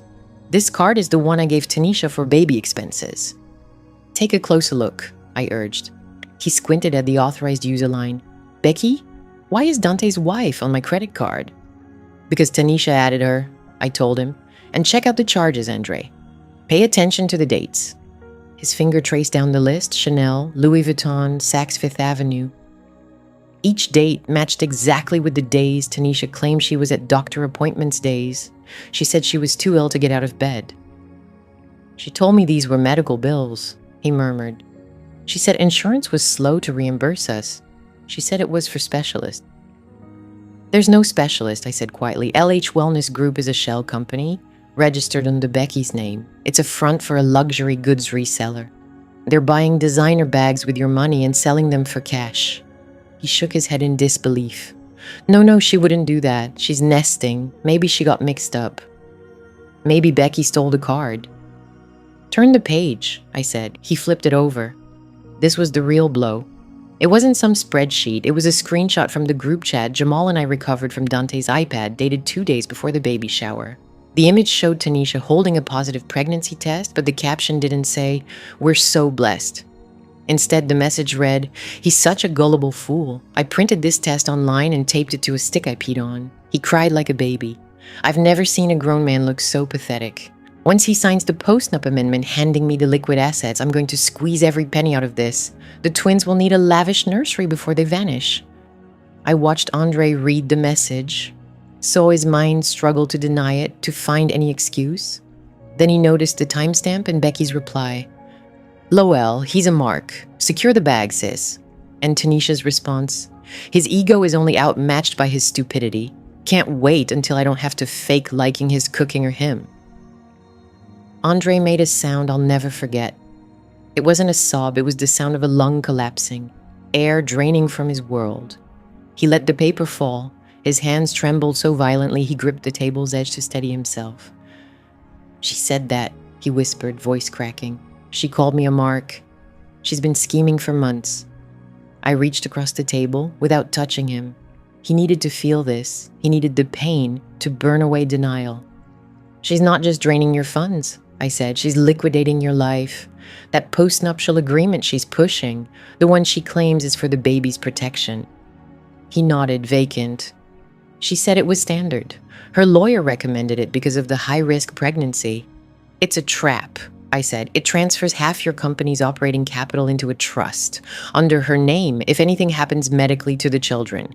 And Andre, something will happen. She's planning a miscarriage. His face shifted from pale to deep purple. Veins bulged in his neck. The sadness vanished, replaced by a blinding, white-hot fury. He slammed to his feet so hard the table shook, sending coffee splashing over my cup's rim. I'm going to kill her, he growled. His feet pounded the floor with such force that the table trembled, causing coffee to spill over the edge of my cup. I'm going to destroy her, he snarled. I'm heading over right now. I'll drag her out of that bed and throw her out on the street. He spun around, ready to storm off. Andre, wait! I called out, rising to block his way. Move aside, Ava, he snapped, eyes blazing. She's in my house. She's lying in my bed, mocking me. I won't let her get away with this for another second. If you go there now, you lose, I warned, gripping his shoulders and shaking him. Listen carefully. You lose everything. He tried to push past me, but I stood my ground. Think, Andre, I whispered urgently. Think about the law. To everyone else, she's a pregnant woman on bed rest. If you burst in yelling and throw her out, do you know what happens? She calls the cops. She claims you attacked her. She blames your stress for a miscarriage. So what if he raised his voice? It's all lies, but you can't prove that yet, I continued. Not to a judge, not today. If you kick her out, she sues for divorce. She gets alimony, half the house, sympathy from every judge in Atlanta because you abandoned your pregnant wife. Do you want to pay her for the rest of your life? Send checks to the woman who called you an idiot every month for 20 years? Andre stopped struggling. He slumped against the coffee shop wall, gasping for breath. She's faking the pregnancy, isn't she? He asked, looking at me with desperate eyes. Tell me the truth, Ava. There are no babies. I took a steadying breath. This was the moment. I could reveal the video of the fake belly, but if I did, he might lose control again. I needed him calm. I needed him focused. There are no babies, Andre, I said gently. It's a moon bump, a silicone prosthetic. She takes it off when you're not watching. He slid down the wall until he was crouched on the floor, head in his hands. He cried. He mourned the children he believed he was going to have. He grieved the nursery he'd painted, the names he'd chosen. I stood watch over him, shielding him from the barista's gaze. I let him cry. He had to mourn the future he imagined before he could fight for the one he deserved. After a few minutes, he grew silent. He wiped his face with his sleeve and stood. When he looked at me, the tears were gone. His eyes were dry and sharp, like steel. She takes it off, he asked, his voice empty of feeling. Yes, I said, and Becky knows, and Dante. They're all involved, sharing the money. Andre nodded slowly. He adjusted his tracksuit and straightened his hair. He looked like a man donning armor. So what's the plan? He asked. You didn't bring me here just to break my heart. Eva, you have a plan. I do, I said. I picked up the folder and handed it to him. Keep this. Give it to your lawyer. Tell him to prepare a divorce petition based on fraud, but don't file it yet. We need one more thing. What's that? We need public proof, I said. Something so clear, so humiliating she can't deny it. We have to catch her red-handed in front of witnesses. The party, he said, understanding the gender reveal. Exactly, I said. She wants a spectacle, the biggest party Atlanta has ever seen. She wants to invite your investors, your partners, your enemies. She wants to cement her place as the queen of Buckhead. She asked me for $50,000 for it, Andre said. She said she wanted to hire a celebrity host. Give it to her, I said. Give her whatever she wants. Let her build the stage. Bring in a famous host. Give her free reign, I said. Grant her every demand. Let her design the stage. Let her assemble the crowd, because once that curtain rises, it's us who are truly orchestrating the event. Andre's gaze sharpened. You want me to fake it? He asked. You expect me to go home, kiss her, caress that fake belly, and tell her I love her? I want you to be the finest actor alive, I replied. Be the devoted husband. Be the proud father. Make her feel so protected, so secure, that she drops her defenses. Make her believe she's won, because when she thinks she's won, she lowers her guard. And then, Andre pressed, I'll need access to the venue's AV system. You have to ensure Jamal and I are the ones managing the technology. Can you handle that? Andre nodded slowly. A grim, shadowy smile crossed his face.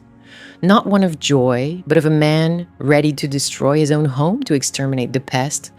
I can do that, he said. I'll tell her I want to surprise her with a special video highlighting our relationship. She's so vain, she'll eat it up. Perfect, I said. Andre looked at me.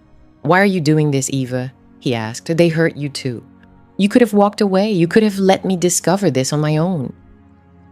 I thought about the money they'd stolen from me.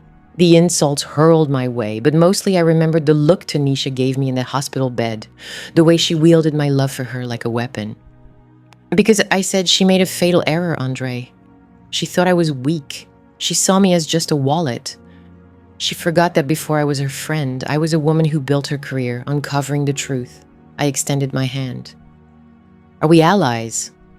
Andre gripped my hand firmly, almost crushing it. Allies, he agreed. He glanced at his watch. I need to go home, he said. Make my wife some soup. Tell her how much I love our children. He headed for the door, then paused and turned back. Eva. Yes? Make sure the projector's bright, he said. I want everyone in the back row to see the true colors of her soul. I smiled. Don't worry, Andre. It'll be crystal clear. He stepped out into the sunlight as I sank back into the booth, taking a sip of my cold coffee. Bitter, yes, but the finest drink I'd ever tasted. The alliance was sealed, the trap was laid. Now we just had to wait for the mouse to take the bait. The week before the gender reveal party became a lesson in submission. I had to become the version of myself they expected. Broken, desperate, eager to please the doormat they'd spent years shaping me into. It was the toughest role I've ever played because every fiber of my being wanted to fight back. Every time Becky sneered or Dante demanded money, my hand twitched to grab my phone and expose them instantly.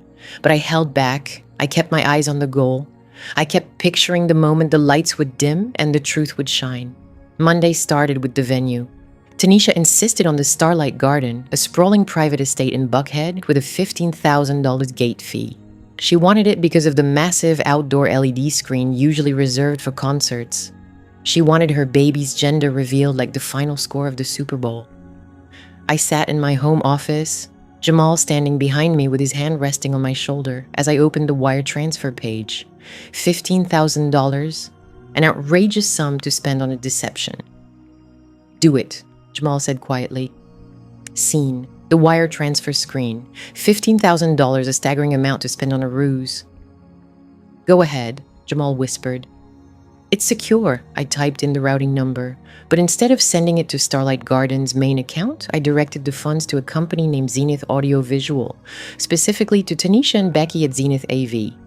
It appeared to be just another upscale vendor, the exclusive production partner for the estate, but Zenith AV was a front. It was a limited liability company Jamal had set up 3 years prior for consulting purposes. Over the weekend, we had created a fake website filled with stock images of elegant events and fabricated testimonials. We had funneled the venue contract through this entity. By paying Zenith, I wasn't merely covering the venue fee, I was securing complete control.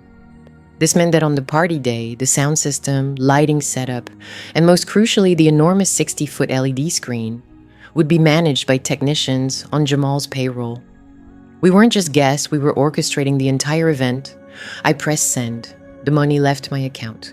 I took a screenshot of the confirmation and messaged it to Tanisha. Done. The venue was locked in. They replied, "We have full access to the screens." Her next message popped up within 10 seconds. "Finally, make sure the confetti cannons are ready. And Eva, don't be late with the remaining payments. My stress is through the roof today." I set my phone down and exhaled deeply. One trap was set, 2 more to go. Wednesday brought Becky's call. She rang me at work, her voice soaked with that insincere sweetness she used when angling for something.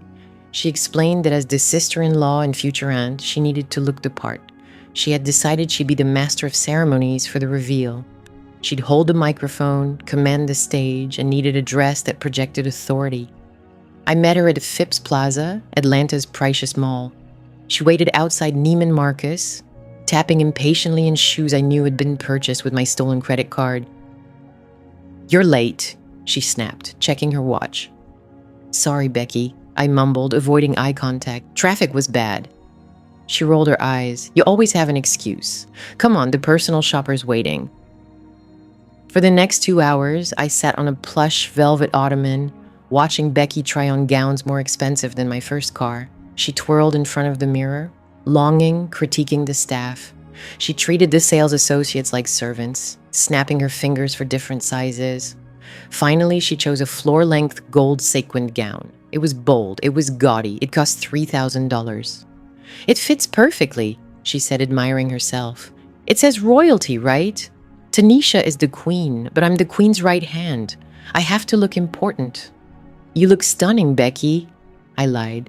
She turned eyes icy.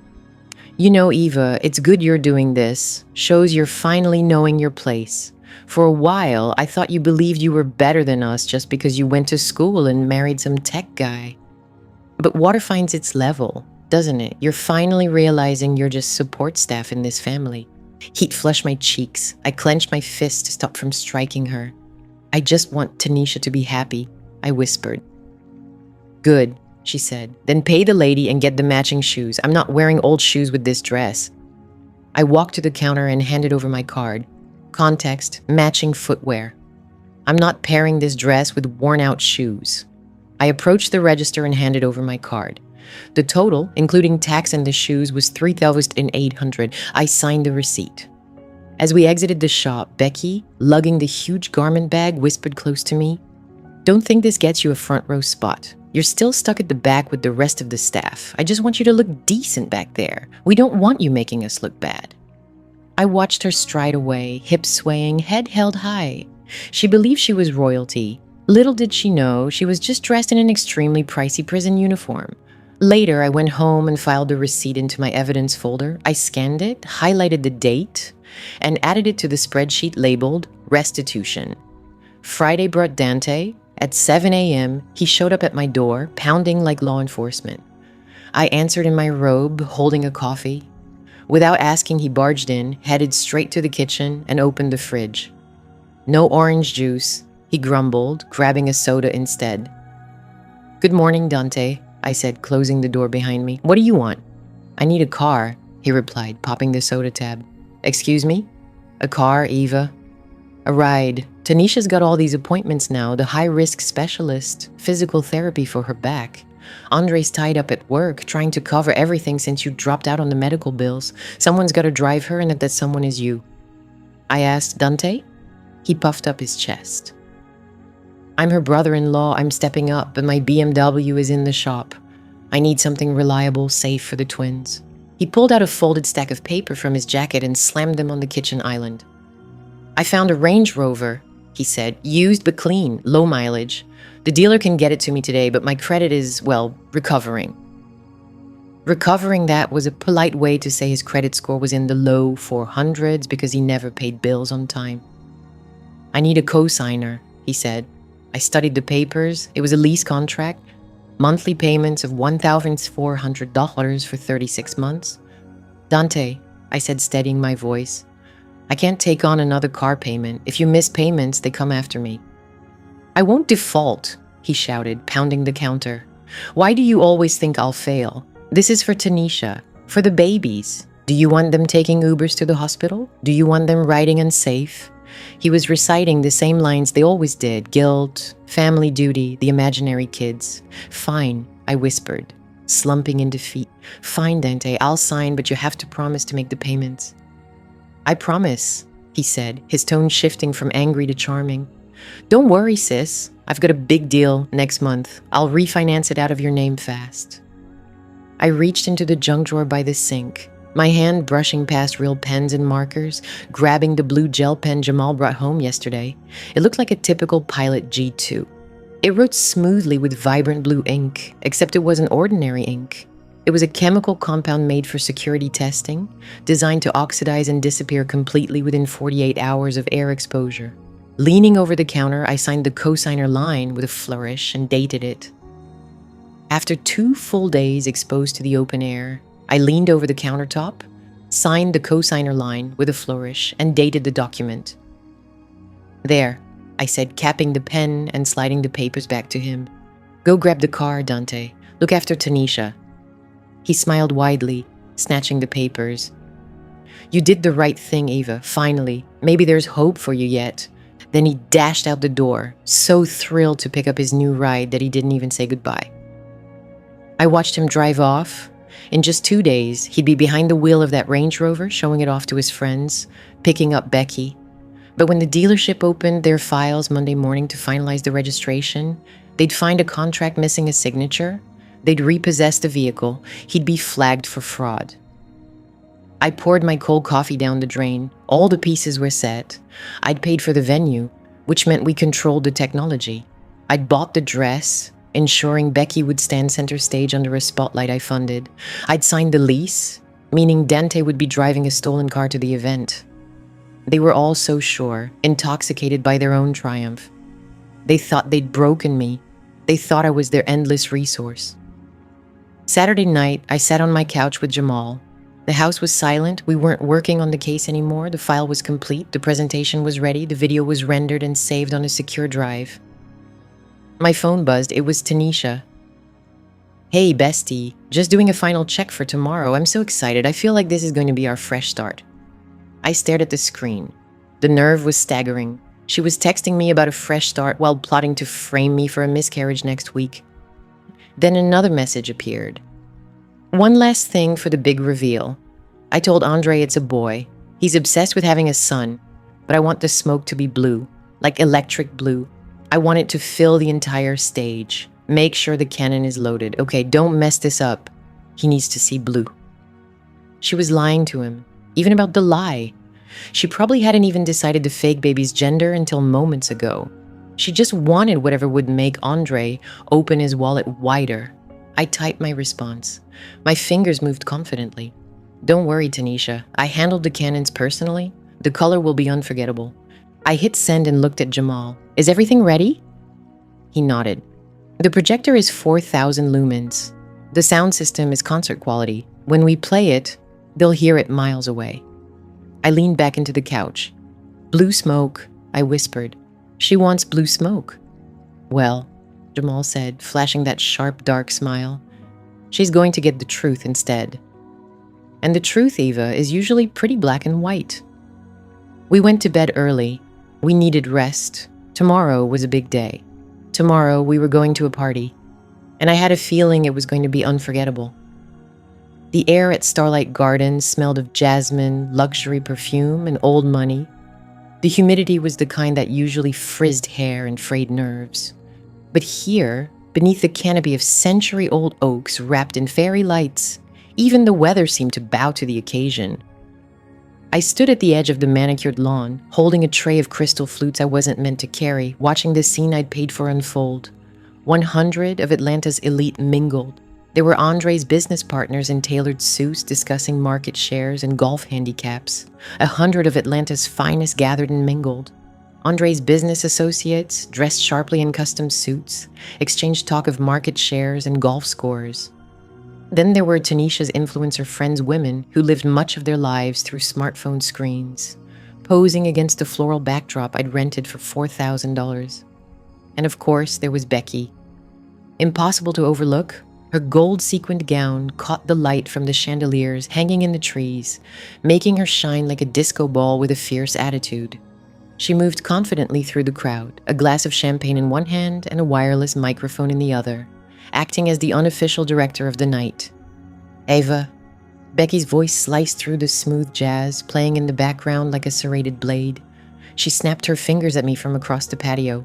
I forced a submissive expression and made my way over. Yes, Becky? I asked. Look at that centerpiece on the table 4, she said, pointing with a perfectly manicured nail.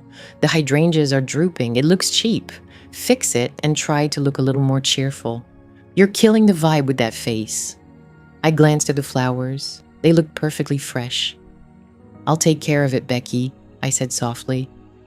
Good, she sniffed. And make sure the caterers are ready with the appetizers. Tanisha'll be here any minute, and she needs to eat. She's eating for 3, remember? I turned away, my heels sinking gently into the grass. I wasn't going to touch the flowers. I was headed for the tech booth. But before I could get there, a heavy hand landed on my shoulder. I turned to see my brother Dante, wearing a white linen suit a size too tight, grinning like he'd just hit the jackpot. Did you see it? He asked, motioning toward the valet stand. See what? The range? I said, puffing up. The valet parked it right up front. They know a boss when they see one. That car drives like a dream, Eva. Smooth, powerful, just like me. I looked at him. My brother, the man who had stolen my identity, currently driving a vehicle he had no right to because the lease he signed was basically invisible ink. It's a nice ride, Dante. Enjoy it while it lasts. Oh, I intend to. He laughed, missing the hint completely. I'm thinking of driving it to Miami next week for the guys' trip. Tanisha said she might need me there for support, just in case. Just in case she needs someone to help fake a miscarriage, I thought. There's my handsome boy. My mother's voice boomed across the lawn. She swept in wearing a floral dress and a wide-brimmed hat, the very picture of a proud matriarch. She passed right by me without a glance and wrapped Dante in a hug. You look so successful, Dante, she said warmly. I saw the car out front. Told your father that's my son. That's the ambition I raised, Dante grinned. Thanks, Ma. Just making moves, And Becky, my mother exclaimed, eyes locking on the gold sequins. You look stunning, darling. That dress was made for you. You look like hostess of the year. Thank you, Mom. Becky beamed, joining the circle of praise. It's a lot of work putting on an event like this, but someone has to step up. Tanisha needs strong women around her right now. Finally, my mother turned her gaze to me. Her eyes scanned my simple black dress, the same one I wore to meetings. Oh, Eva, she said flatly. You're here. I assume you handled the parking. The valet line was a bit long. I handled everything, Mom, I replied. Setting the scene. I figure you managed the parking situation. The valet queue was pretty long. I took care of everything, Mom, I assured her. All right, just try not to draw attention to yourself, she said, turning away to fix Dante's lapel. We want the photos to look polished and unified. I lingered there briefly, observing them. My family, they appeared so joyful. They carried themselves with unwavering confidence in their superiority. They assumed I was the help. They thought I handled the finances. Little did they know I was the one delivering judgment. A silence swept over the guests. The music swelled into a dramatic climax. The grand double doors of the estate swung open. Tanisha emerged, a stunning figure in regal blue. Her gown was custom designed, expertly crafted to highlight the pronounced curve of her abdomen. And what a belly it was, the premium silicone prosthetic I discovered on her credit card statement for $5,000. It featured lifelike skin texture, a belly button, and was weighted to move naturally. She cradled it gently with both hands, as if it were a precious artifact. The crowd gasped, then applauded. Tanisha paused at the top of the staircase, savoring the moment. She tilted her head back, beaming serenely, embodying the radiant, miraculous expectant mother. She descended the stairs with deliberate care, mimicking the gentle waddle of a mother-to-be carrying twins. Andre awaited her at the bottom. He looked impeccable in his tuxedo, but I knew the truth lurking beneath that composed facade. Our eyes met briefly. He gave a subtle nod. He took Tanisha's hand and kissed it, Then he guided her through the parted guests toward the stage we had set up at the garden's far end. Behind the stage stood the massive LED screen I had financed.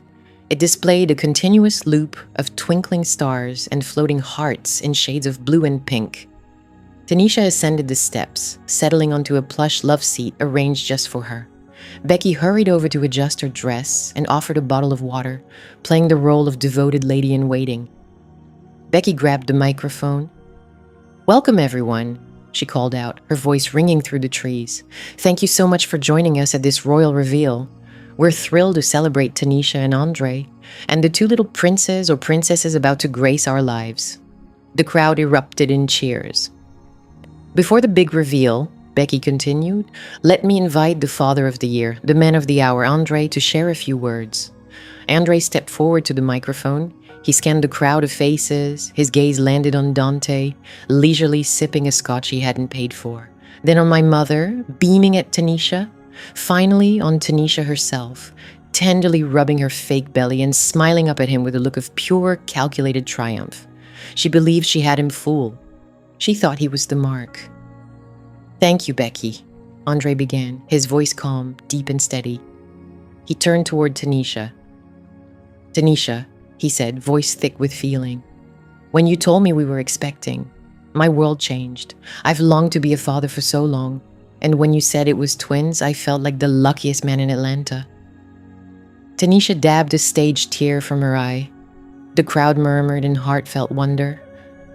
"We've faced many challenges to reach this point," Andre continued. "There were scares, long nights at the hospital, countless expenses, but you always reminded me that family is worth every sacrifice." Turning back to the audience, he added, "I want to thank everyone for being here today. Special thanks to Dante and Becky for their unwavering support." Dante lifted his glass with an air of arrogance and oblivion. "Appreciation goes to Dante and Becky for their steadfast encouragement." Dante lifted his glass with a smug, oblivious air. "But primarily," Andre said, scanning the audience until his gaze landed on me near the tech setup. "Primarily, I want to express my gratitude to Eva." All eyes turned my way. Becky's brow furrowed. Tanisha tensed slightly on her throne. "Eva has been more than just a companion," Andre continued. "She's been a lifeline. She attended every doctor's visit she could. She stepped in financially when we were struggling. She's the only person who truly understood what was unfolding at home. She is my closest friend, and without her, tonight wouldn't be happening." Tanisha's smile was strained, her eyes darting nervously around. This wasn't part of the plan. Why was he lauding me? I was supposed to be the antagonist, the envious, childless friend they merely tolerated. Andre turned back to Tanisha. "So, my dear," he said, "are you prepared to hear the truth?" "Yes," Tanisha squealed, clapping eagerly, desperate to reclaim the spotlight. "I am ready." Andre glanced skyward. "We have a special surprise this evening," he declared. "No ordinary balloons for us. The stage is rigged with smoke cannons and the city's largest screen. When the countdown reaches 0, the sky will glow with the color of our destiny." He gestured toward the tech booth, where I now stood. Looking inside, I saw Jamal at the controls, his fingers hovering over the launch button. He met my eyes. I gave a subtle nod. "All right, everyone," Becky called into her mic. "Let's count down together. 10. The crowd roared. 9. Tanisha gripped Andre's hand tightly, trembling in anticipation, dreaming of the post-nuptial agreement, the fortune to come. 8. My mother applauded, beaming. Dante recorded on his phone, ready to share the moment. 7. I stepped closer to the stage, eager for a front-row view. 6. Andre released Tanisha's hand and stepped back, avoiding the area where smoke would burst forth. 4. Tanisha closed her eyes, picturing blue smoke blue for sons, the heirs to her wealth. 2, 1, 0. Tanisha threw her arms skyward, shrieking in joy, but there was no explosion, no smoke. The cannons stayed silent. The crowd grew quiet, puzzled. Then a ripping sound blasted through the speakers, not music, not celebration, just the loud tearing of Velcro, amplified like at a concert. Rip. Tanisha's eyes snapped open. She glanced around bewildered. Then the massive LED screen behind her, which had been covered with floating hearts, went dark. Moments later, it flickered back on, but no pink or blue colors. Instead, it showed a bedroom. The grainy footage was enormous, 60 feet wide, crystal clear. On screen, a giant Tanisha stood beside a bed. Beside her, a giant Becky sat. Slowly, shockingly, the enormous Tanisha reached beneath her dress.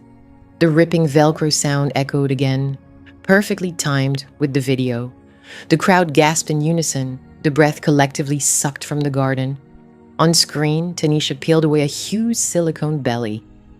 "Oh God, that's better," the Tanisha on screen moaned, her voice booming through the speakers, the bass shaking the ground. "It's so hot in that thing." On stage, the real Tanisha was frozen, her arms still raised, her mouth agape. "It's unbearably hot inside that thing." On stage, the real Tanisha stood motionless, her arms raised, mouth wide open. Slowly, she turned to face the screen behind her. There she was, clutching her own stomach. She saw Becky handing her a vodka bottle. "You're brilliant, Tanisha." The screen showed it all. Becky's mocking laughter was cutting and cruel. Look at them out there. Andre's weeping over baby shoes, and Eva's running around like a frantic chicken. The genuine Becky dropped her microphone. It slammed onto the stage, releasing a deafening feedback screech. My mother, sitting front row, pressed a hand over her heart, her face drained of color. Dante lowered his phone, mouth agape. That clueless Eva just wired Dante $2,000. The screen, Tanisha boasted, taking a gulp of vodka. "That's our spa money." The audience stirred. Whispers blossomed into a roar. Fingers pointed. Laughter erupted. Shock and disbelief rippled through the crowd. On stage, Tanisha let out a piercing scream. Not one of happiness, but a primal cry of a trapped creature. "Turn it off!" she yelled, lunging toward the screen as if she could stop the images from playing. "Turn it off! It's not real. It's AI. Turn it off!" She dashed toward the back of the stage, toward the cables, but Andre blocked her path. No longer the adoring husband, he stood rigid, expression cold as stone. He extended his foot. Panicked and blinded by the voluminous folds of her gown, Tanisha didn't see it. She stumbled, fell hard onto the stage floor, then gravity took its course. The force knocked loose the straps of the Dislux silicone prosthetic I had paid for. It popped free before the eyes of Atlanta's most powerful 100. Tanisha's fake pregnant belly slipped out from beneath her dress, rolling across the stage like a stray basketball. It bounced once, twice, then came to rest at my mother's feet. She stared down at the smooth, flesh-tone, lifeless silicone form. The video kept playing. "I will miscarry next week," the giant Tanisha announced. "I'll blame it on stress caused by Eva." The garden fell into a deep, suffocating silence. The silence of a grave. Then from the tech booth, Jamal cranked the volume all the way up. Becky raised her glass in a toast to the twins, the unseen heirs to their empire. The video froze on that moment. Becky laughing, Tanisha drinking, the fake belly lying on the bed. I stepped out from the shadows of the tech booth onto the grass. I looked up at the stage. Tanisha was scrambling backward, trying to hide her flat stomach with her hands. Becky stood frozen, searching for an escape. Andre loomed over them, grim as Judgment Day. I lifted my champagne glass. "It's a boy," I declared, my voice slicing through the stunned silence. Or maybe it's a felony. The 60-foot screen kept rolling, broadcasting the intimate betrayal in vivid detail to every corner of Starlight Garden. Tanisha's act of peeling off her belly was burned into every guest size, but it was Becky's voice echoing through the speaker that held them captive. The surround sound, meant for lively party tunes, now filled the humid Atlanta air with Becky's mocking laughter. "Look at them out there," the screen Becky sneered, swirling her wine. Andre's crying over baby shoes, and Eva's running around like a headless chicken, paying for everything. She curled her lip, swirling her wine glass. Andre's sobbing over baby shoes, and Eva's running around like a frantic chicken, covering every expense. The genuine Becky stood motionless near the stage. Her gold sequined gown, which had appeared so commanding moments before, now resembled a cheap costume. She scanned the room desperately, seeking an ally, but found only a sea of hostile expressions. The guests were no longer just stunned, they were outraged. These were individuals who had brought lavish gifts, cleared their calendars, and emotionally invested in this miraculous pregnancy. And now they watched themselves ridiculed by the very people they had come to honor. On the screen, the video briefly went dark. Tanisha exhaled sharply, thinking it was over. She stepped forward, gathering herself, ready to shout about hackers or deepfakes. But the screen didn't remain blank. Suddenly, the display shifted. The footage was replaced by a stark official graphic. It resembled a courtroom exhibit, a forensic accounting sheet projected 10 feet high. The title read, "Misappropriated Funds, the Price of Deception." I observed from the shadows as the crowd murmured. They were professionals. They understood spreadsheets. They grasped the language of theft. Jamal pressed the next button. A timeline emerged. It detailed dates, amounts, and vendors. January 15th, 5,000 dossiers. Vendor, LH Wellness Group. Authorized user, Becky. A photo appeared beside the entry. It wasn't a medical invoice. It was a snapshot from Becky's own Instagram posted 2 days after the charge. In the image, she held a vintage Chanel flat bag, captioned, "Blessed self-care." The audience gasped. A woman in the front row, whom I recognized as one of Andre's investors, turned to glare at Becky with pure hatred. February 3rd, $3,000 cash transfer. Recipient, Dante. Note, emergency car repair. Another picture surfaced. It showed Dante checking into a VIP club in Miami, holding a bottle of Grey Goose with a sparkler attached. The timestamp matched the transfer. The screen cycled through the evidence like a relentless beat of guilt. Every loan I had made, every medical bill I had paid, every emergency fund I had tapped was listed alongside proof of where the money truly went. Total misappropriated amount, $75,000. Dante ducked behind a waiter, looking like he wanted to vanish into the landscaping. My mother stared at the screen, hand covering her mouth, eyes wide with a mix of horror and disbelief. She was witnessing the receipts. She was seeing undeniable proof that her son and daughter-in-law were stealing. But it wasn't over. Jamal clicked again. The screen went dark. Then a waveform appeared, a simple audio line pulsing in silence. The voice that echoed through the speakers was unmistakable. It was Becky. A recording from a phone call she had made to Tanisha 3 weeks earlier, a call Jamal had retrieved from a cloud backup. "I don't know why you're worried about Andre finding out." Becky sneered, her tone dripping with disdain. "He's not going to look at the statements. You know how they are. These black men get a little money and think they're kings, but they don't read the fine print. They're so easy to fool. You just cry a little, talk about your legacy, and he opens the checkbook. It's pathetic, really." The atmosphere in the garden shifted instantly. Shock turned into a dangerous, simmering fury. This wasn't just fraud anymore. This was something deeper. This was hatred. Suddenly, shock morphed into a menacing, simmering rage. This was no longer just about deception. It cut much deeper. This was pure hatred. Andre stood on the stage, his back turned to the screen, yet he caught every word, his gaze fixed on Becky, his expression cold and unyielding. The audio carried on, and Ava Becky's voice laughed cruelly. "Please, she believes she belongs with us because she attended a prestigious school. But she's nothing more than another resentful black woman desperate for validation. She'll obey our every demand, terrified of confirming the stereotype. We have them all controlled, Tanisha. This entire family's ours." The audience erupted. What began as a low murmur quickly escalated into a deafening roar. Voices shouted. Someone hurled a champagne glass, shattering on the pavement near Becky's feet. Becky recoiled, shaking her head, silently mouthing, "This isn't true. It's not true." But the recording was irrefutable. Her bigotry, her disdain, her real self laid bare for all to witness. She had insulted the host, the guests, and the man footing her bills. Tanisha watched as the crowd turned hostile. She sensed the momentum shifting against them. She realized she had lost control of the story. There was no way to spin this. Panic surged, raw, animalistic panic. She let out a piercing scream that cut through the chaos. "Stop! Stop this right now!" She lunged forward, not toward the exit, but toward the source in the direction of the tech booth, where the cables were located. She aimed to sever the feed to drown out the harsh truth. For a woman said to be pregnant with twins, she moved swiftly, her royal blue gown flowing dramatically behind her. "I'm going to destroy you, Eva," she shouted, her face contorted with pure venom. "I swear I will."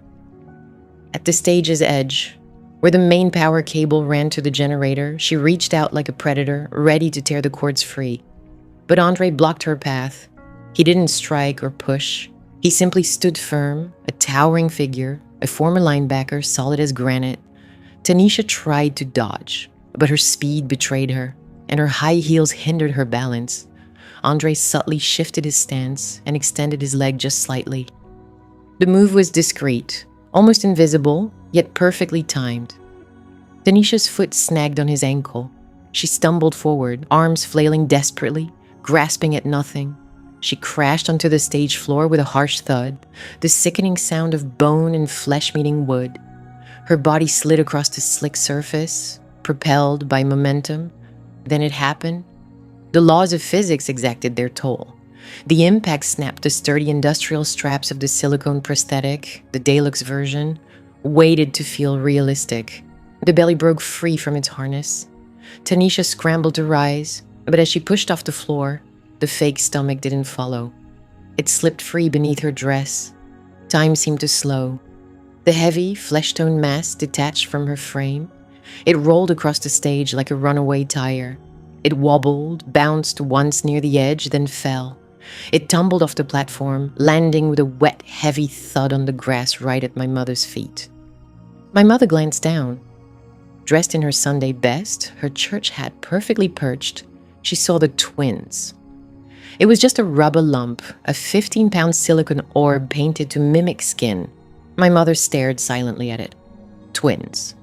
It was merely a rubber mass, a 15-pound silicone sphere painted to resemble skin. My mother gazed at it in silence. She then looked up at Tanisha, who was now kneeling on stage, her real stomach flat and heaving from exertion, her dress gathered around her waist. Tanisha's eyes met my mother's. There was no denying it anymore, no medical excuse, no spin. The deception lay exposed on the ground. The audience fell quiet once more, but this hush felt different. It was the hush of judgment, the hush of 100 people realizing they had been deceived. Becky sobbed, curled against an ornate pillar, trying to avoid the guests' stares. Dante was nowhere to be found, probably slipping away as soon as the credit card statements flashed on the screen. Tanisha tried to cover herself, pulling her dress down. She struggled to stand, attempting to reclaim some dignity. "It's a medical device," she stammered, voice thin and frantic. I have a condition. The doctor said I needed support." She looked at Andre, silently begging him to believe her one last time. "Andre, please. You know I have back problems." Andre gazed at her, then at the empty space where her pregnancy had been. His eyes shifted to the screen, where the spreadsheet of her theft still glowed brightly in the twilight. He reached into his tuxedo jacket and pulled out a white envelope. He walked over to where she knelt. Without offering a hand, he dropped the envelope on the stage. It landed softly. "My lawyer prepared these this morning," Andre announced, his voice amplified by the microphone he still held. "It's a divorce petition citing fraud and a restraining order. You have 24 hours to leave my house." Tanisha stared at the documents, but didn't touch them. "But the babies," she whispered. "There are no babies, Tanisha," Andre said coldly finally. "There never were." He turned his back and walked to the edge of the stage, looking down at my mother. "I'm sorry, Miss Williams," he said. "I know you hoped for grandchildren. But you raised a thief and enabled a monster?" My mother flinched, glancing from Andre to Tanisha to the rubber belly at her feet. For the first time in her life, she looked truly aged, defeated. Suddenly, from the estate's front gate came a sound that pierced the tension like a siren, because it was a siren. Blue and red lights flashed beneath the oak canopy, casting long, shifting shadows across the lawn. The sirens grew louder as they approached up the driveway. Tanisha's head snapped up, eyes wide with a new terror. This was no longer social disgrace.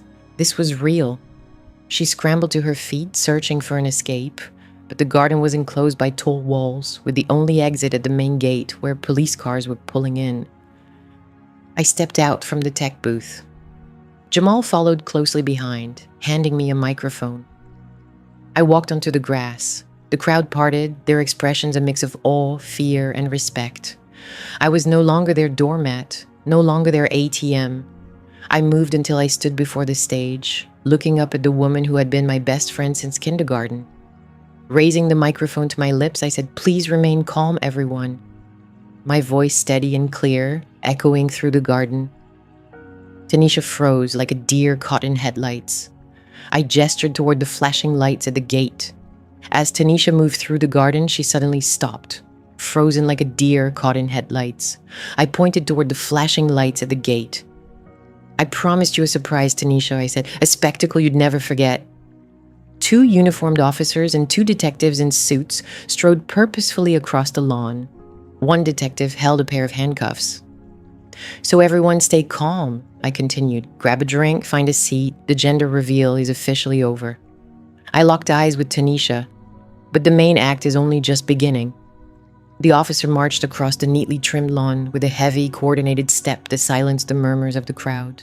The red and blue flashing lights from the patrol cars at the gate bathed the garden, turning the pristine white blossoms into warning signals under strobe-like illumination. It was like a scene straight out of a crime thriller, unfolding in the heart of Buckhead's most elite neighborhood. I stood near the tech booth, my hand resting lightly on the cool metal soundboard. I watched as the lead detective, a tall woman with her badge clipped to her belt, stepped onto the stage. She loomed over Tanisha, who was still curled up on the floorboards beside the rubber mound that was supposed to be her pregnancy. "Tanisha Williams," the detective announced, her voice clear in the sudden silence of the garden. "You are under arrest for theft by deception, grand larceny, and conspiracy to commit fraud." Tanisha glanced up, her makeup streaked with tears and sweat.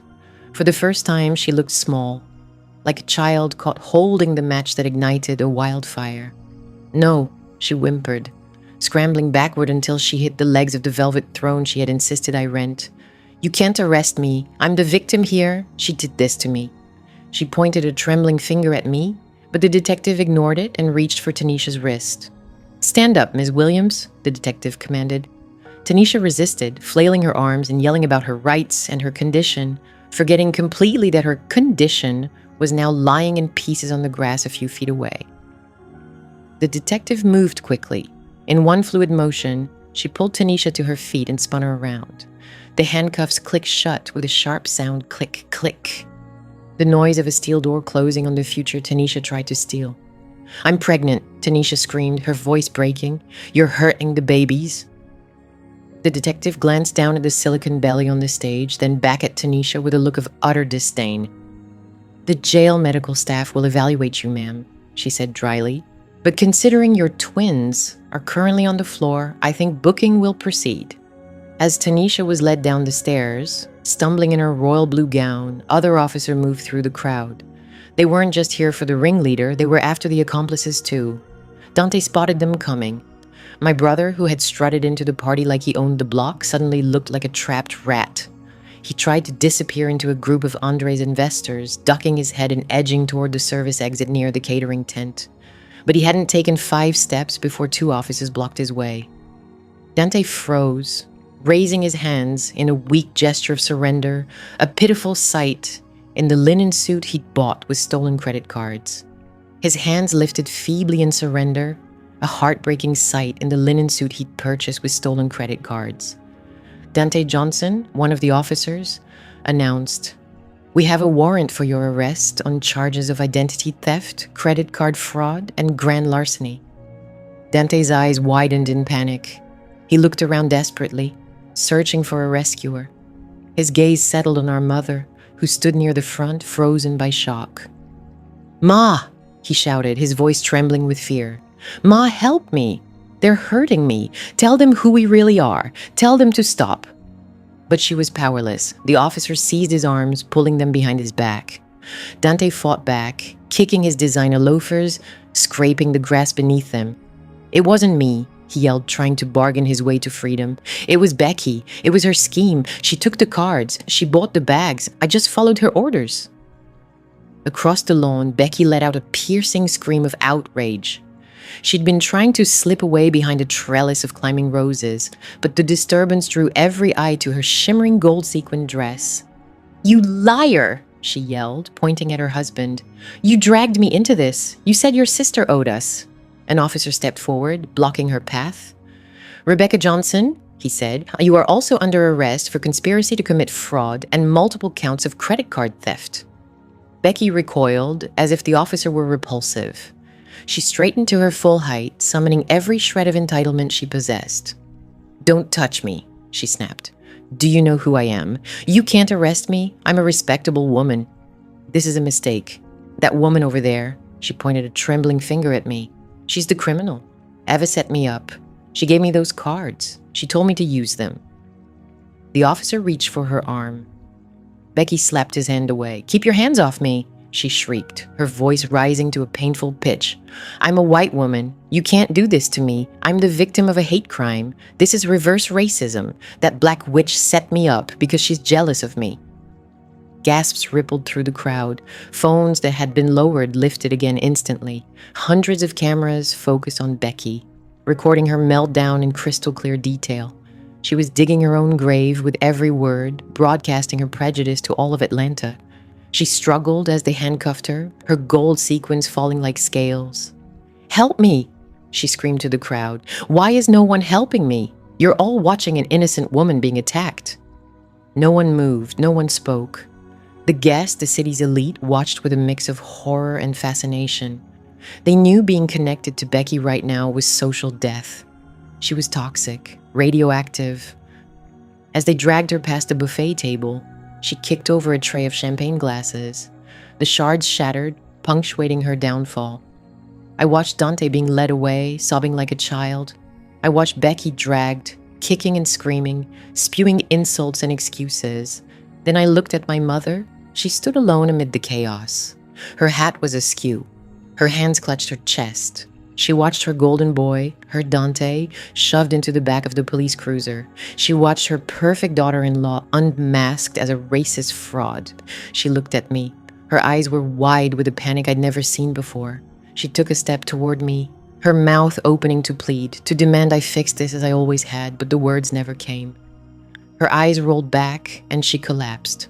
She insisted I resolve this as I always had, but the words failed me. Her eyes rolled back, and she crumpled.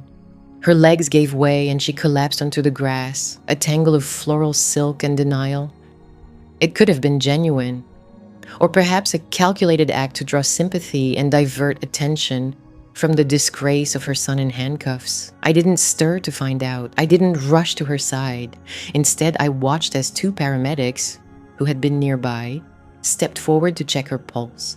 She was breathing. She was all right. She was simply fleeing in the only way she knew, dodging the harsh truth she had helped create.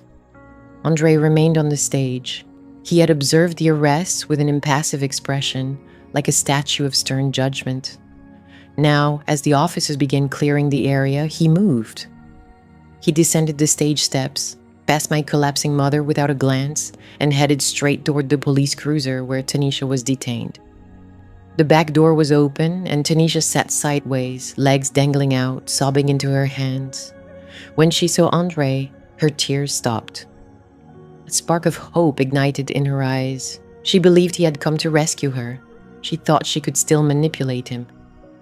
"Andre, darling," she whispered, reaching out with her cuffed hands. "Please tell them it's all a misunderstanding. Tell them we can fix this. I love you, Andre. I did this for us." Andre halted 2 feet away. He reached into his tuxedo jacket pocket and pulled out a folded document. It was the divorce papers.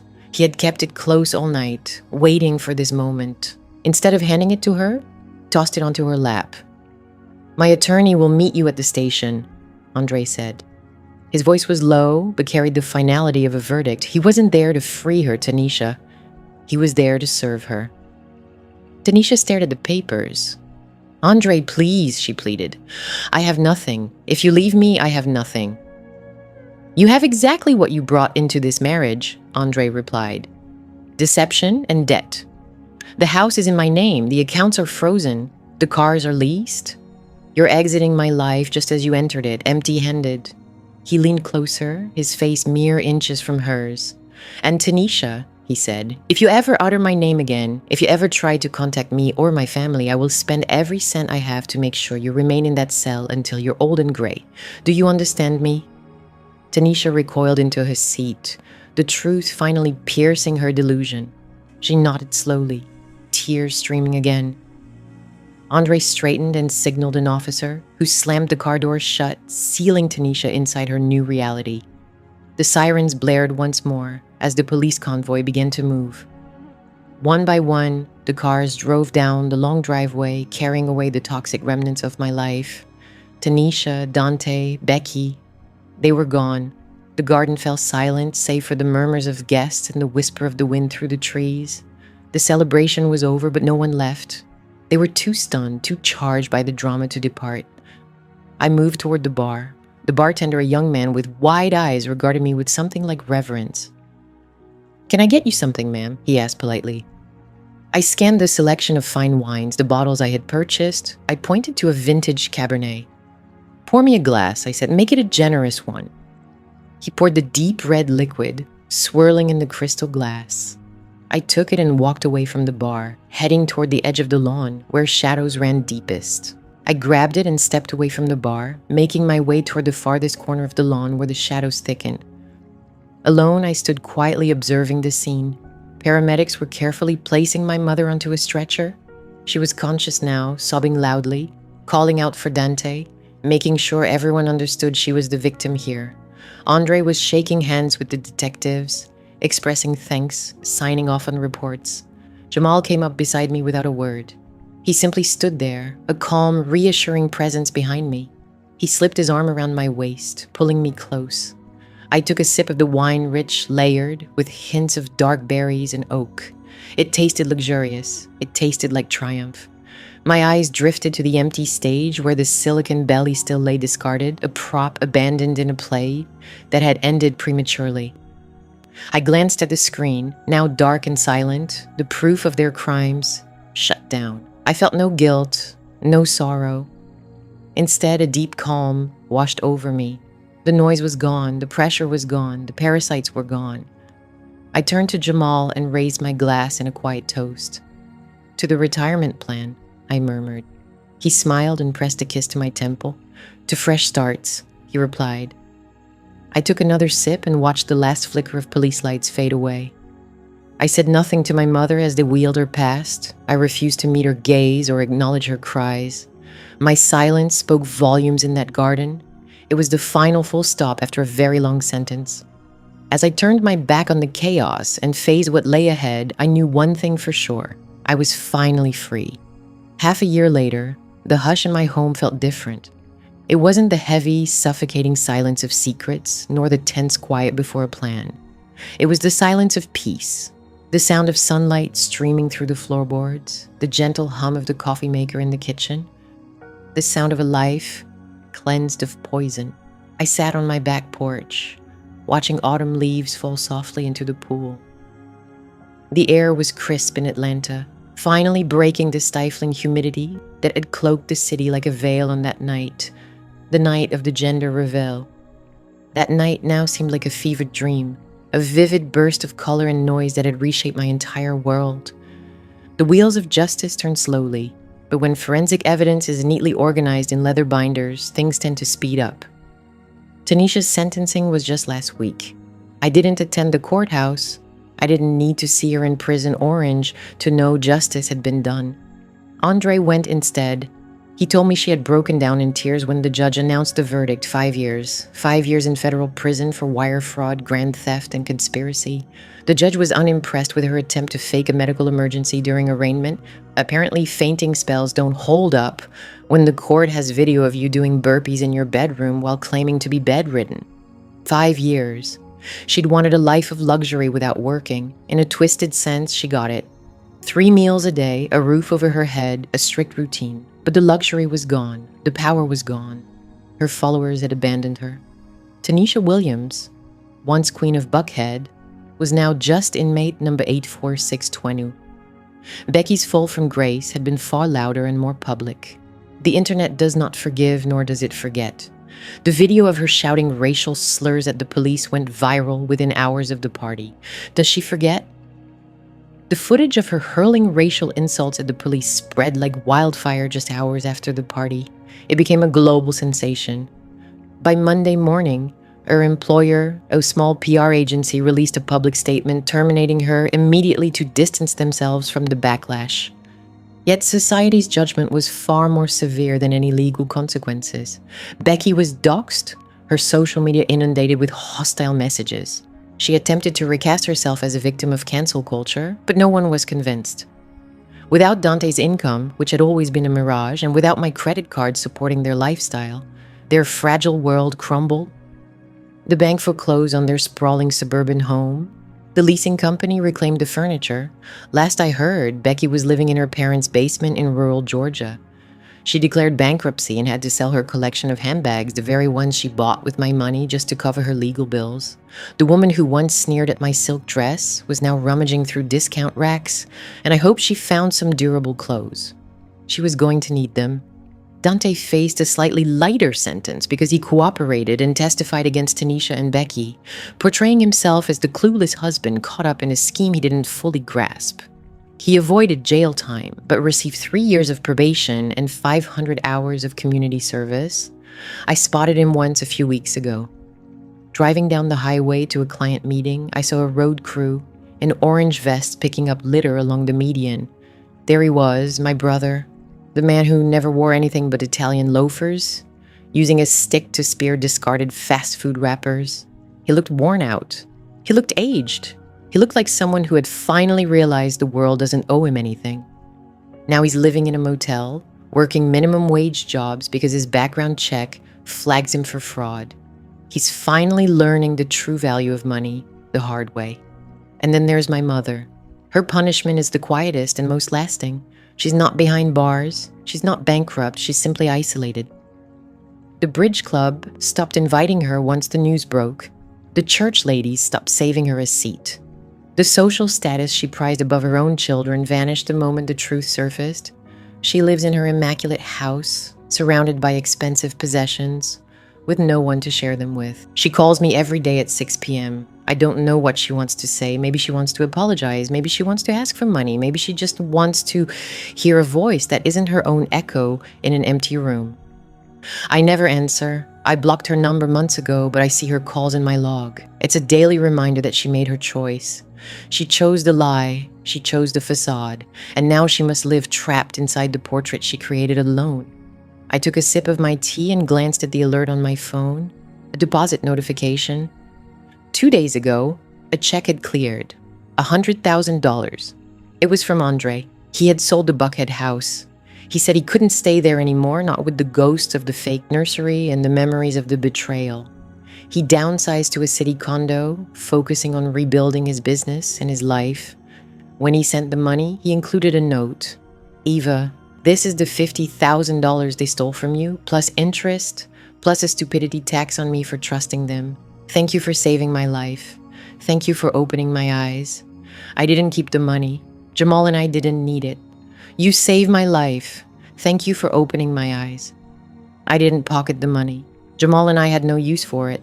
We had our professions, we had our honor, and we had each other. That cash was stained. It was money soaked in pain from a wound that had finally closed. So we passed it on. We launched the Truth in Numbers Scholarship Fund, a program aimed at helping underprivileged girls from our old neighborhood pursue degrees in finance and accounting. We wanted to equip them with the skills to uncover the truth behind the figures, just like I did. We aimed to empower a generation of women who would never be targets, who would never fall prey, who would understand exactly where every cent went. I smiled thinking of our first beneficiary, a bright-eyed girl named Maya, who dreamed of becoming an auditor. She reminded me of myself back then, eager, sharp, and ready to conquer the world. That money would do far more good in her hands than it ever did in Tanisha's. The sliding glass door slid open, and Jamal stepped out onto the porch. He carried 2 mugs of coffee, a smile lighting up his face that made my heart race.